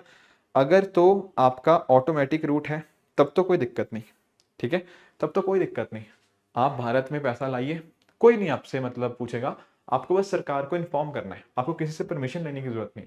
जैसे आपने नोटिस किया होगा जैसे फूड प्रोसेसिंग इंडस्ट्री है, एफपीआई जो फूड प्रोसेसिंग इंडस्ट्री में जो एफडीआई है वो 100% अलाउड है थ्रू ऑटोमेटिक रूट। तो वहां पर किसी को भी इन्वेस्ट करना है कोई दिक्कत नहीं, सरकार से कोई परमिशन नहीं लेनी। पर अगर मैं बात करता हूँ आपके अप्रूवल रूट की, कुछ ऐसे सेक्टर होंगे जहां पर हमने एफडीआई में पूरी तरह से 100% अप्रूवल नहीं, मतलब अप्रूवल रूट के थ्रू दिया हुआ है। मतलब ऐसा नहीं है कि हमने ऑटोमेटिक कर दिया कि आपको कोई परमिशन लेनी, नो। कुछ ऐसे सेक्टर जो हमारे लिए इंपॉर्टेंट है वहां पर हमने अप्रूवल रूट अभी भी रखा हुआ है। जैसे फॉर एग्जाम्पल जो अप्रूवल रूट के अंतर्गत जो पैसा होगा, अगर तो वो पैसा लेस देन 5,000 करोड़ से, उस केस में आपकी जो इंडिविजुअल मिनिस्ट्री है, जो भी रिस्पॉन्सिबल मिनिस्ट्री है वो, और आपकी ministry of commerce and industry, इनसे आपको परमिशन लेनी होगी। अगर ग्रेटर देन 5,000 करोड़ है, इस केस में आपका जो CCEA है, cabinet committee on economic affairs, which is actually headed by prime minister, वो यहाँ पर इसके रिगार्डिंग फैसला लेते हैं, ठीक है। तो इस तरह से आप नोटिस कर पाओगे कि एफडीआई को आप लोग ऑटोमेटिक और अप्रूवल रूट में इस तरह से यहाँ पे डिवाइड कर सकते हो। I hope that is clear to everyone, ठीक है। आगे देखो एक्सचेंज रेट के बारे में आप समझते होंगे, ठीक है ना, आप लोग एक्सचेंज रेट के बारे में अंडरस्टैंड करते होंगे। अब जब मैं बात करता हूँ ना एक्सचेंज रेट की, तो आप ध्यान में रखना कि किस तरह से एक्सचेंज रेट का कैसे कैसे इम्पैक्ट होता है। जैसे मैं आपको बोल देता हूँ, जैसे मान लो $1 इक्वल टू 85 रुपीज़ है, राइट। कल को ये $1.90 हो जाए तो ये क्या हुआ, ये रुपये का डेप्रिसिएशन हुआ, यहाँ पे रुपया कमजोर हुआ है। ऑन द अदर हैंड अगर मान लो कल को ये $1.85 से $1 इक्वल टू 70 रुपीज़ हो जाए तो ये क्या हुआ है, रुपये का एप्रिसिएशन हुआ है, रुपया मजबूत हुआ है। आप इसको ऐसा कह सकते हो कि रुपया मजबूत हुआ है, या फिर आप इसको कह सकते हो कि डॉलर कमजोर हुआ है।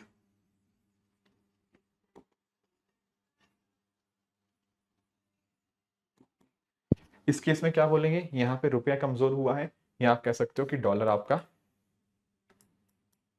यहां पर आप कह सकते हो कि आपका जो डॉलर है वो एप्रिशिएट हुआ है।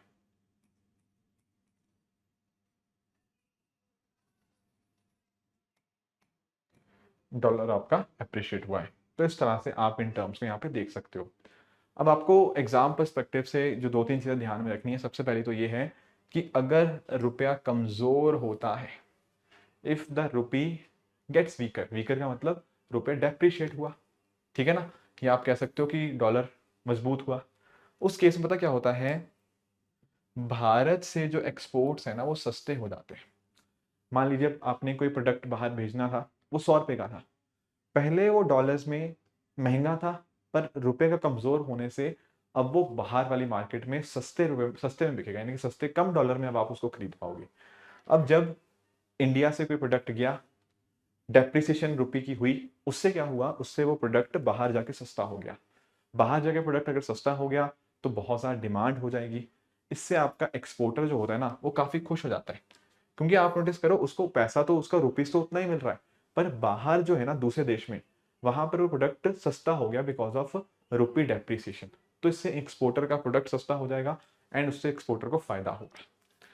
ऑन द अदर हैंड अगर मैं बात कर रहा हूँ सेम यही चीज के अंदर, आपका जो इम्पोर्टर होता है वो थोड़ा सा हैरान परेशान या उदास हो जाता है।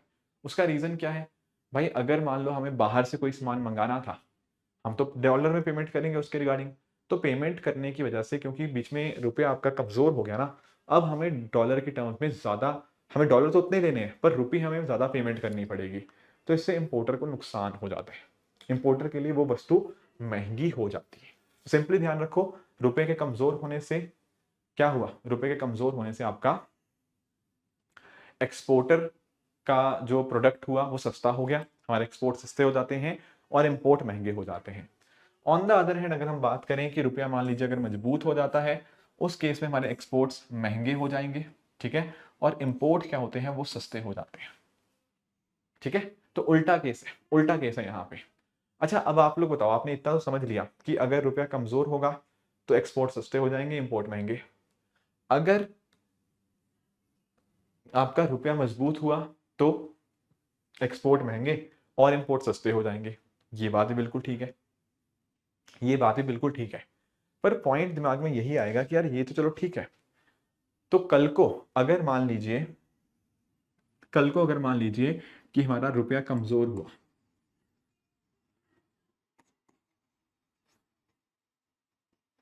तो उससे क्या होगा, क्या हमारा ट्रेड जो हमारा, आप ऐसा कह सकते हो हमारा जो करंट अकाउंट है, क्या वो फेवरेबल होगा या उस पर नेगेटिव इंपैक्ट आएगा? सोच के बताओ। अगर रुपया कमजोर होता है तो उसका करंट अकाउंट पे पक्का ही पक्का क्या इफेक्ट आएगा? देखो इस केस में ना हम बहुत ही क्लियरली नहीं बता पाएंगे। देखो रुपये के कमजोर होने से मैंने आपको इतना बता दिया कि आपके एक्सपोर्ट्स सस्ते हो जाते हैं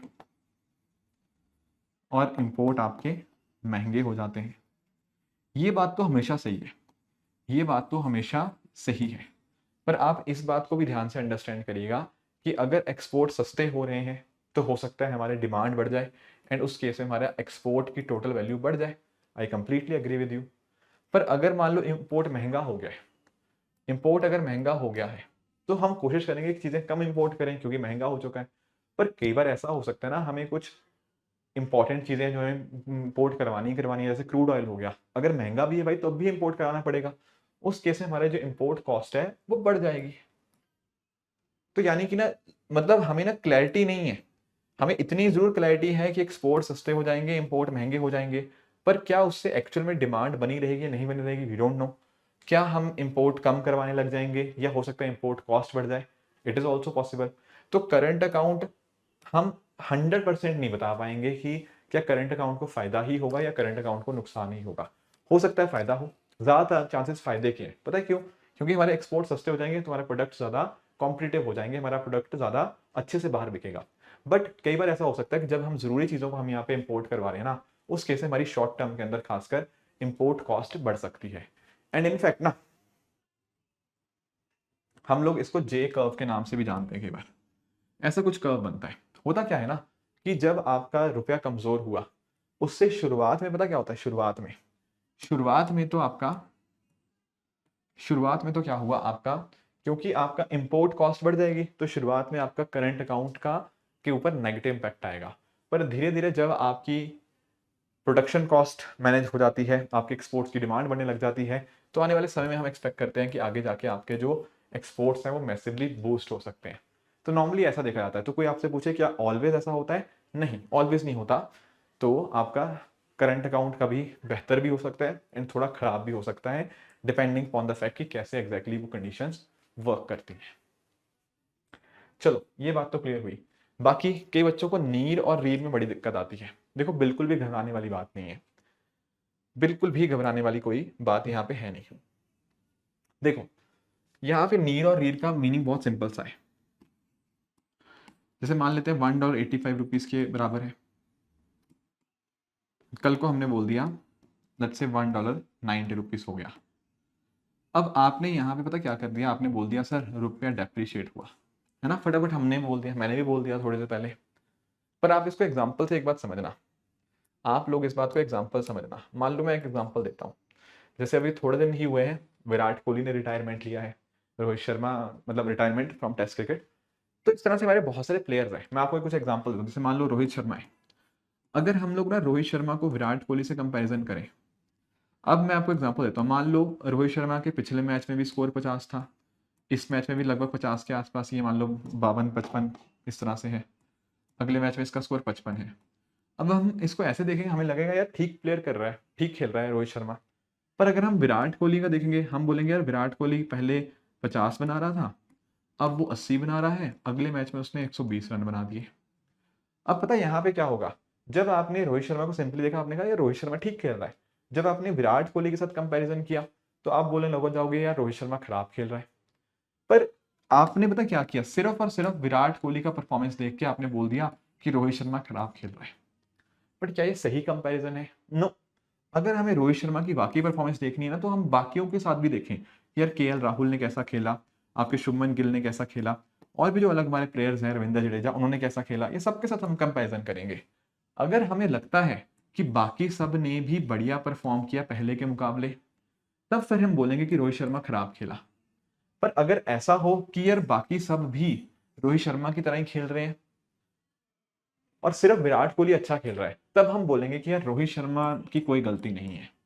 गेटिंग द पॉइंट? सेम चीज यहां पर भी है। अगर ना हम लोग ये बोलें कि पहले $1.85 था, अब $1.90 है, अब इसको देख के हमें लगेगा ये रुपया कमजोर हो गया, हमें तो ऐसे ही लगेगा। पर ये रिलेशनशिप सिर्फ हमने डॉलर को देख के बोल दिया। हो सकता है, just take for an example, मान लो थोड़ी देर के लिए जो रुपीज है वो रोहित शर्मा है और विराट कोहली मान लो थोड़ी देर के लिए डॉलर है। अब अगर आप रोहित शर्मा को सिर्फ विराट कोहली के साथ कंपैरिजन करोगे तो आपको तो लगेगा कि रोहित शर्मा खराब खेल रहा है। पर मैंने कहा कि this is not the right picture of Rohit Sharma, this is not the right picture of रूपी। रूपी की राइट पिक्चर तब पता लगेगी जब रूपी को सिर्फ डॉलर के साथ नहीं, रूपी को हम लोग और भी बाकी करेंसी के साथ कंपैरिजन करें। जैसे जापानीज के साथ कैसा परफॉर्म किया, चाइनीज करेंसी के साथ हमने कैसा परफॉर्म किया, ब्रिटिश करेंसी ब्रिटिश पाउंड के साथ कैसा परफॉर्म किया, यूरो के साथ कैसा किया। अगर ऐसा होता है कि ब्रिटिश पाउंड भी, यूरो भी, आपके बाकी और करेंसी भी बढ़िया कर रही हैं पर रुपी खराब कर रहा है, तो हम बोलेंगे कि रुपी कमजोर हुआ है। पर अगर मान लो सिर्फ डॉलर ने अच्छा परफॉर्म किया, बाकी करेंसी के साथ हमारा वैसे रिलेशनशिप रहा, तो हम बोलेंगे कि इसमें डॉलर का फायदा था या डॉलर ने कुछ अच्छा किया है, रुपी की कोई गलती नहीं है। सेम चीज जैसे ना आप लोगों ने सुना होगा फाइनेंस मिनिस्टर की एक लाइन, उन्होंने एक बार बोला था कि रुपी कमजोर नहीं हुआ, डॉलर मजबूत हो गया है। दरअसल में उनकी लाइन का मतलब यही था कि अगर हम रुपी को कंपैरिजन करते हैं ना आपके ब्रिटिश पाउंड के साथ, जापानीज येन के साथ, चाइनीज करेंसी के साथ, आपका यूरो के साथ, तो रुपया उतना कमजोर नहीं हुआ। डॉलर मजबूत होता रहा, डॉलर मजबूत होता रहा, तो हमें लगा कि रुपी कमजोर हो रहा है।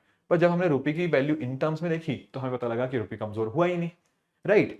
तो पॉइंट मेरा कहने का मतलब पता है यहाँ पे यही है कि अगर हमें रुपी की ट्रू पिक्चर देखनी है ना, तो सिर्फ और सिर्फ डॉलर के कॉन्टेक्स्ट में हम कंपैरिजन करके नहीं देख सकते। क्या करना पड़ेगा? हमें बहुत सारी अलग अलग फॉरेन करेंसी के साथ कंपैरिजन करना पड़ेगा।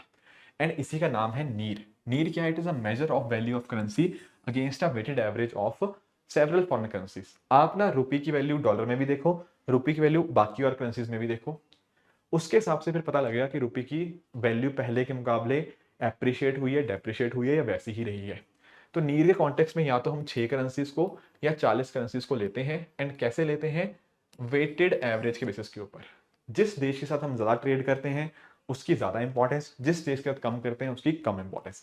सबको सेम इंपॉर्टेंस यहाँ पे नहीं दी जाती।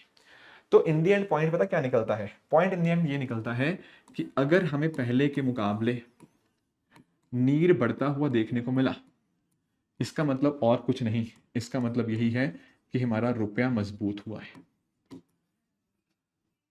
क्योंकि जब हमने ये नीर निकाला ना, हम ये नीर निकालते सिर्फ डॉलर के साथ कंपैरिजन नहीं कर रहे, हम उसको डॉलर, युआन और बाकी सब इस तरह से करेंसी के साथ भी कंपैरिजन कर रहे हैं। तो नीर बढ़ गया मतलब रुपया मजबूत हुआ। किसके मुकाबले? डिफरेंट डिफरेंट करेंसीज के मुकाबले। ये 6 करेंसीज का ग्रुप भी हो सकता है, या अगर आप वाइडर बास्केट लेना चाहो वहां 40 करेंसीज भी हमें देखने को मिल जाएंगी। ऑन द अदर हैंड अगर मान लीजिए नीर नीचे गया, नीर कम हुआ, इसका मतलब हमारा रुपी मजबूत हो रहा है।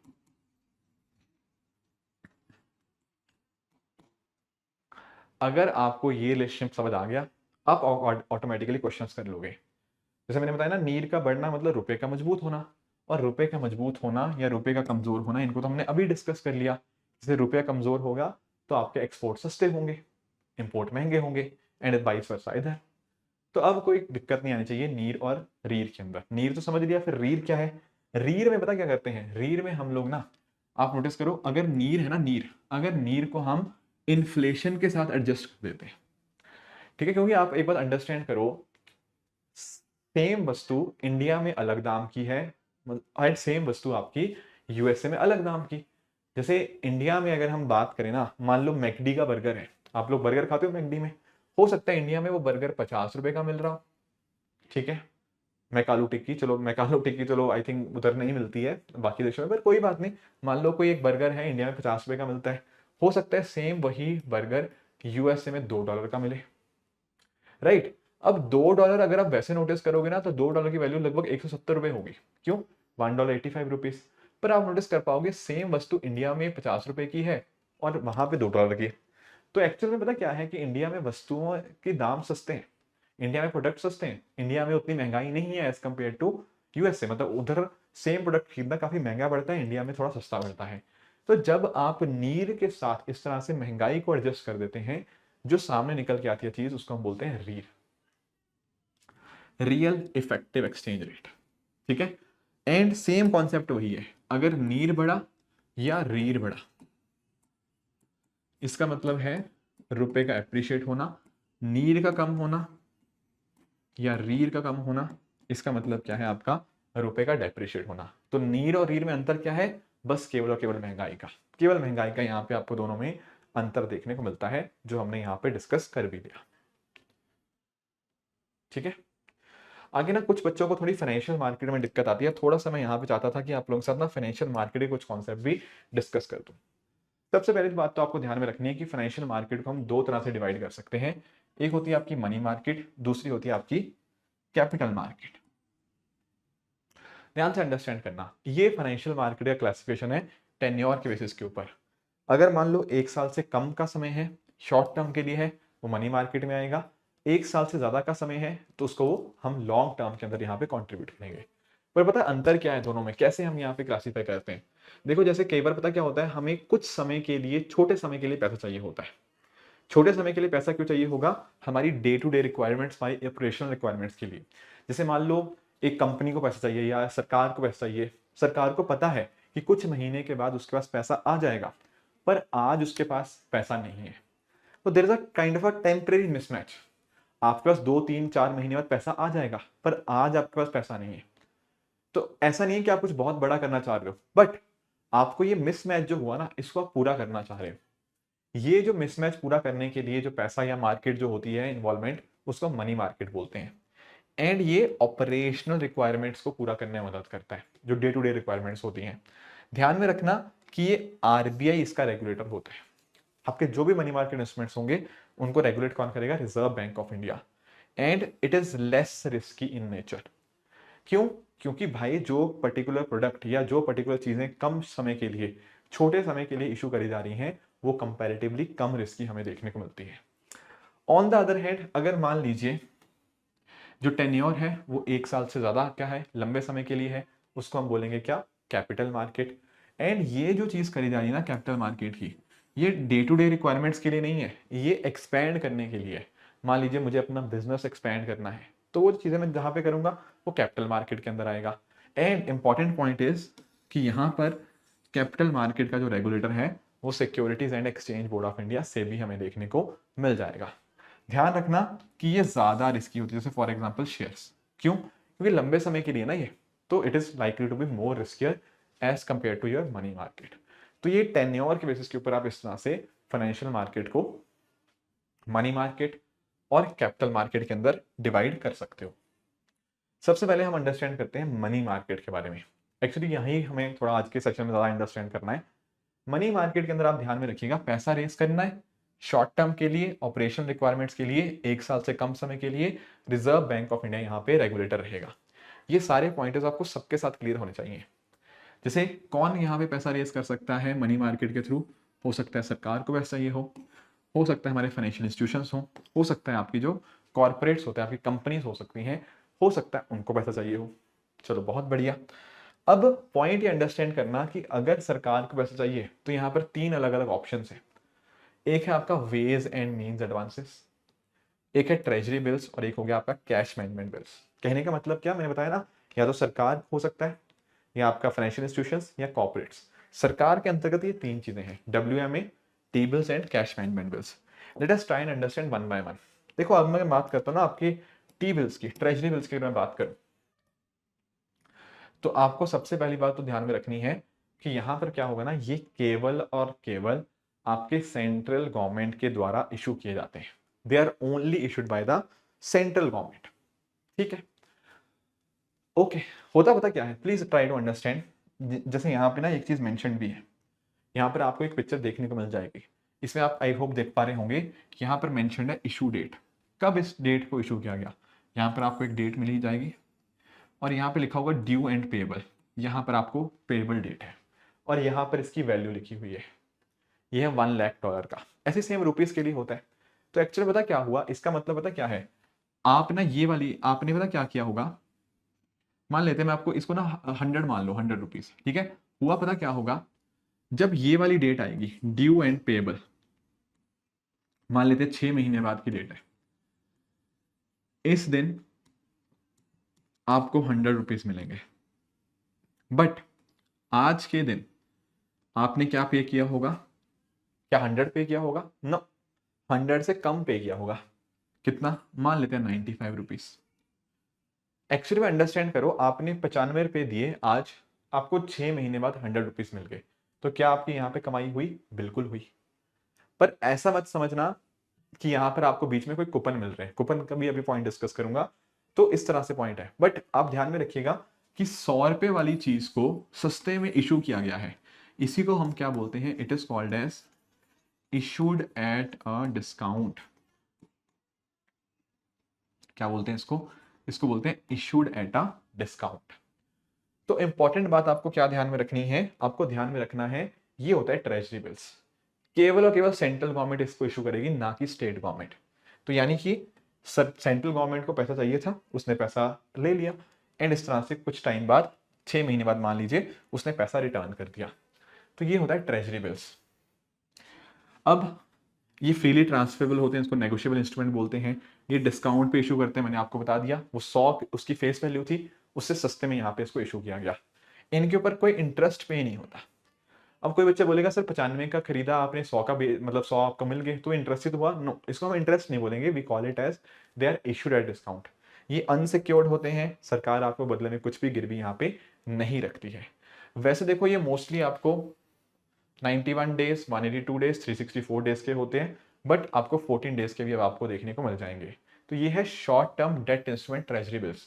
शॉर्ट टर्म क्यों? मैंने बताया ना, ये सारी चीजें क्या है, मनी मार्केट इंस्ट्रूमेंट, और ये उधार है, सरकार एक तरह से उधार उठा रही है। तो this a short term debt instrument. तो ये जो ट्रेजरी बिल था ना, मैंने आपको बताया सरकार जो इस्तेमाल करती है उसको बोलते हैं टी बिल, और ये सिर्फ सेंट्रल गवर्नमेंट का है। सिमिलरली जो कैश मैनेजमेंट बिल है ये भी सिमिलर है to that of treasury bill, बस फर्क पता क्या है, यहाँ पर जो टाइम पीरियड होता है वो लेस देन 91 डेज होता है, यानी कि ये भी सेंट्रल गवर्नमेंट इशू करेगी, इशू एट डिस्काउंट, वो सारी बातें सेम है, पर time period less than 91 days या लेस देन 3 मंथ्स हमें देखने को मिल जाएगा। तीसरा जो कॉन्सेप्ट है WMA का, उसको एक बार हम अंडरस्टैंड करते हैं कि आखिर ये वेज एंड मीन्स एडवांसेस क्या होता है। देखो प्लीज ट्राई टू अंडरस्टैंड। मान लेते हैं जैसे हमारी सरकार है, पहली बात तो अंडरस्टैंड करो, ये WMA सेंटर और स्टेट दोनों के लिए एप्लीकेबल है, it is applicable for both central government as state government. Treasury bill और कैश मैनेजमेंट बिल जब मैंने आपको बताया, मैंने बताया था वो केवल और केवल आपकी सेंट्रल गवर्नमेंट ही इशू कर सकती है, वो स्टेट गवर्नमेंट नहीं करेगी, बट WMA जो होगा वो सेंटर और स्टेट दोनों करेंगे। ठीक है, अब क्या होता है यहां पर ना, there is a temporary mismatch between receipts and expenditure. कई बार सरकार को ऐसा लगता है कि यार मेरे पास कुछ पैसा आने वाला है फ्यूचर में, पर आज के दिन मुझे कुछ खर्चे भी करने हैं, राइट। हो सकता है ना सरकार के पास मान लो 2-3 महीने बाद टैक्स के फॉर्म में पैसा आने वाला हो, बट अभी पैसा नहीं है सरकार के पास, आ जाएगा पैसा। तो मिसमैच हुआ ना, रिसीट्स जो पैसे मिल रहे आने वाले हैं और जो सरकार का खर्चा है, उसके बीच में एक मिसमैच हो चुका है। इस मिसमैच को कैसे पूरा किया जाएगा? वेज एंड मीन्स एडवांसेस से। WMA के माध्यम से RBI से लोन लिया जा सकता है। कौन लोन ले सकता है? दोनों के दोनों, सेंट्रल गवर्नमेंट भी स्टेट गवर्नमेंट भी। अब ये जो WMA फैसिलिटी है ना, ये वैसे तो 90 डेज के लिए एप्लीकेबल है, एंड इसमें आप RBI से बोरो करते हो कि जितना मर्जी अमाउंट बोरो कर सकते हैं। No, there is a limit on the amount which can be borrowed from RBI। अभी आपको लिमिट ध्यान नहीं रखनी, बट आपको इतना जरूर ध्यान रखना है कि एक लिमिट होती है both for central government and state government. अभी रिसेंटली क्या हुआ था ना, आपकी सेंट्रल गवर्नमेंट और RBI ने मिलकर ये लिमिट को थोड़ा बढ़ाया था, तो इस वजह से आपका WMA भी न्यूज में था। बट एनीवेज आप ध्यान में रखेंगे कि लिमिट न्यूज में लिमिट होती है कि कितना आप RBI से बोरो कर सकते हो। अब उस बेसिस के ऊपर ना WMA 3 प्रकार के हो जाते हैं। कौन से 3 प्रकार? एक है आपका स्पेशल WMA। ध्यान रखने वाली बात यह है कि ये जो फैसिलिटी है ना special WMA, it is for states, और इसको हम लोग स्पेशल ड्राइंग फैसिलिटी के नाम से भी जानते हैं, SDF के नाम से। ये SDF वो नहीं है जो हम स्टैंडिंग डिपॉजिट फैसिलिटी पढ़ते हैं, दैट इज सेपरेट थिंग। ये SDF है, स्पेशल ड्राइंग फैसिलिटी। अब यहां पर कोलैटरल इन्वॉल्व होता है, यहां पर गिरवी रखना होता है, स्पेशल है ना, तो इट इज अ कोलैटरल। ठीक है, कोलैटरल यहाँ पे होगा। अब क्योंकि आपने कोलैटरल यहाँ पे दिया हुआ है, तो सस्ते में आपको यहाँ पे पैसा मिल जाएगा, मतलब कम इंटरेस्ट रेट आपको देना पड़ेगा। कितना इंटरेस्ट रेट होता है? It is 1% less than the repo rate. जो भी रेपो रेट चल रहा है उससे 1% कम, उस रेट के ऊपर जो स्टेट्स हैं वो पैसा उधार ले सकती हैं RBI से अंडर स्पेशल WMA। ठीक है, इसके बाद होता है आपका नॉर्मल WMA। नॉर्मल WMA में क्या होता है, यहां पर आपका उधार या सॉरी आपका कुछ गिरवी नहीं रखना होता, so there is no collateral involve in this particular case. अब यहां पर कोलैटरल कुछ भी नहीं है, तो स्पेशल के कंपैरिजन में यहां पर इंटरेस्ट रेट ज्यादा लगेगा। इसमें इंटरेस्ट रेट कितना लगता है? आपका रेपो रेट के बराबर। राइट, ये बात तो समझ आई। अब मैंने आपको एक बात बोली थी कि कितने दिनों के लिए पैसा लिया जा सकता है? 90 दिनों के लिए। दूसरा, एक लिमिट होती है, पर अगर मान लीजिए इसके बियॉन्ड बोरो करना है, इस लिमिट के beyond, is it possible? Yes, and उसको हम लोग बोलते हैं ओवरड्राफ्ट। जो लिमिट सेट की थी ना, उसके अगर बियॉन्ड बोरो किया जा रहा है उसको हम ओवरड्राफ्ट बोलेंगे। अब आप बियॉन्ड द लिमिट बोरो कर रहे हो, कोलैटरल भी कुछ नहीं है, तो इस केस में क्या होगा? ओवरड्राफ्ट के केस में आपका इंटरेस्ट रेट ज्यादा लगेगा। कितना ज्यादा? नॉर्मली रेपो रेट से 2% ज्यादा हमें यहाँ पे देखने को मिल जाएगा। So this is how the WMA या ways and means advances work. तो एक्चुअल में ना थोड़ा मैं आपको क्लैरिटी देने की कोशिश करता हूं। मैं आपको बता क्या रहा था, मैं आपको बता रहा था कि मनी मार्केट के अंतर्गत आपका एक तो गवर्नमेंट हो सकती है जो पैसा उधार ले पाए, मतलब पैसा रेस कर पाए। दूसरा हो सकता है हमारा फाइनेंशियल इंस्टीट्यूशन। तीसरा मैंने आपको बताया था कॉर्पोरेट्स। अभी तक हमने क्या पढ़ लिया? हमने पढ़ लिया है गवर्नमेंट के बारे में। उसमें मैंने आपको बताई 3 चीजें। एक मैंने आपको बताया टी बिल्स के बारे में, ट्रेजरी बिल्स। दूसरा मैंने बताया आपको कैश मैनेजमेंट बिल्स, एंड तीसरा मैंने आपको बताया वेज एंड मीन्स एडवांसेस। और इसमें भी फर्दर मैंने 3 केसेस बताए। एक बताया आपको स्पेशल WMA, एक बताया मैंने आपको नॉर्मल WMA, और तीसरा मैंने यहाँ पे आपको ओवरड्राफ्ट समझाया, राइट। इस तरह से चीज़ें वर्क करती हैं। अभी फाइनेंशियल इंस्टीट्यूशन और कॉर्पोरेशन अभी समझाऊंगा, पर this is what the regarding the government is. ध्यान यहाँ पे ये रखना, ये सारी जो चीज़ें मैंने आपको बताई हैं ये सारी मनी मार्केट का हिस्सा है, लेस देन 1 ईयर है, regulated by RBI for the operational needs. ये बात हर किसी की चीज़ एप्लीकेबल होगी जो आप ध्यान में रखेंगे। आते हैं अपने फाइनेंशियल इंस्टीट्यूशंस की तरफ कि इसमें क्या क्या केसेस हैं। इसमें अलग अलग चीज़ें हो गया, जैसे फॉर एग्जांपल एक हो गया आपका इंटर बैंक मनी, एक हो गया कोलैटरलाइज्ड बोरिंग लेंडिंग ऑब्लिगेशन, और एक हो गया आपका सीडीज सर्टिफिकेट ऑफ डिपॉजिट। इन तीनों को एक करके अंडरस्टैंड करते हैं। देखो अगर मैं बात करता हूँ ना कॉल मनी या नोटिस मनी की, कॉल मनी या नोटिस मनी की, तो इसमें ना आप 3 केसेस ध्यान में रखिएगा। एक्चुअली इसको हम लोग इंटर बैंक मनी के नाम से भी जानते हैं, इधर लिखा नहीं हुआ, it is also called as inter bank money. इसमें भी 3 केसेस होते हैं। अगर तो देखो इसमें क्या था, क्या है, एक फाइनेंशियल इंस्टीट्यूशन या एक बैंक दूसरे बैंक से पैसा उधार ले रहा है, ठीक है, या फाइनेंशियल इंटरमीडिएट एक से दूसरे में उधार ले रहा है, इसको बोलते हैं इंटर बैंक मनी। इसके भी 3 केस होंगे, call money, notice money, term money. अगर एक दिन के लिए है तो आपका कॉल मनी, मतलब 1 से 14 या 2 से 14 दिन आप कह लो, उसको हम नोटिस मनी बोलते हैं। एंड 14 दिन से ज्यादा के लिए हो रहा है उसको हम यहाँ पे टर्म मनी के नाम से जानते हैं। ये 3 केसेस हमें यहाँ पे देखने को मिल जाएंगे। तो यहाँ पर नोटिस करना, बैंक को पैसा चाहिए था अपनी ऑपरेशनल नीड्स को पूरा करने के लिए, तो इस तरह से उन्होंने यहाँ पे कॉल मनी, नोटिस मनी या टर्म मनी के माध्यम से उसको फुलफिल कर लिया, जिसको हम लोग इंटर बैंक मनी के नाम से भी जानते हैं। ये तो पहला तरीका हो गया कि बैंकों ने आपस में लेंड कर दिया। अब ये जो बैंकों लेंड करेंगे, या तो लाइबर हो गया, माइबर हो गया, ये बेंचमार्क की तरह काम करते हैं, ठीक है। London inter bank offered rate, जो आपके लंदन में आपके फाइनेंशियल इंस्टीट्यूशन है वो किस रेट पे एक दूसरे को लेंड कर रहे हैं, वो बेंचमार्क होता है आपका Liber. Similarly Mumbai inter bank offered rate होता है, इसको एसओएफआर वगैरह भी हमें देखने को मिल जाएगा आज के समय, राइट। ये भी आपने यहाँ पे टर्म रिसेंटली सुनी होगी। एनीवेज, इसके अलावा होता है हमारा सीबीएलओ, collateralised boring and lending obligation. ये थोड़ा ज्यादा और एक्सपेंडेड देखने को मिल जाएगा। पहली चीज तो इसमें नाम देखो क्या है, कोलैटरलाइज्ड। तो एक्चुअल में सीबीएलओ के अंदर आपका कोलैटरल जो होता है ना, गिरवी रखना, वो अलाउड होता है। और सीबीएलओ थोड़ा ज्यादा एक्सपेंडेड भी होता है। किस तरह से, क्योंकि आपका जो अभी हमने डिस्कस किया इंटर बैंक मनी या कॉल मनी, नोटिस मनी जो हमने डिस्कस कर रहे थे, वो बहुत ही limited set of financial intermediates के लिए एप्लीकेबल होता है। पर सीबीएलओ आपके और भी डिटेल्ड फाइनेंशियल इंटरमीडिएट्स इन्वॉल्व हो जाते हैं, जैसे आपका एनबीएफसीज भी इसका इस्तेमाल कर सकते हैं, आपकी म्यूचुअल फंड कंपनीज इसका इस्तेमाल कर सकती हैं। और क्योंकि ये कोलैटरलाइज होता है, इसमें ना बहुत सस्ते के ऊपर आप, मतलब सस्ते रेट्स के ऊपर आप एक तरह से पैसे को रेस कर सकते हो। ये हमारा सीबीएलओ। और आखिरी जो मैंने आपको बताया था वो था आपका सीडीज, सर्टिफिकेट ऑफ डिपॉजिट। ये आपका बैंक और कुछ फाइनेंशियल इंस्टीट्यूशन इसका इस्तेमाल करते हैं फंड्स को रेस करने के लिए। एंड ये भी ट्रेडेबल होते हैं, जैसे आपका एफडी वगैरह होता है ना, सिमिलर उसके तरह ही ये काम करता है सीडी। जैसे बैंक ऑफ इंडिया ने पैसा रेस किया है इस तरह से आपके सर्टिफिकेट ऑफ डिपॉजिट के माध्यम से। तो दीज आर 3 मेजर टेक्निक्स जिसके माध्यम से आपके फाइनेंशियल इंस्टीट्यूशन यहाँ पे पैसा रेस करते हैं। तो ध्यान में रखना, ये सेम वही मनी मार्केट ही सारा का सारा डिस्कस हो रहा है। इसमें हमने फाइनेंशियल इंस्टीट्यूशंस के 3 केस हमने यहाँ पे देखे। एक तो इंटर बैंक मनी,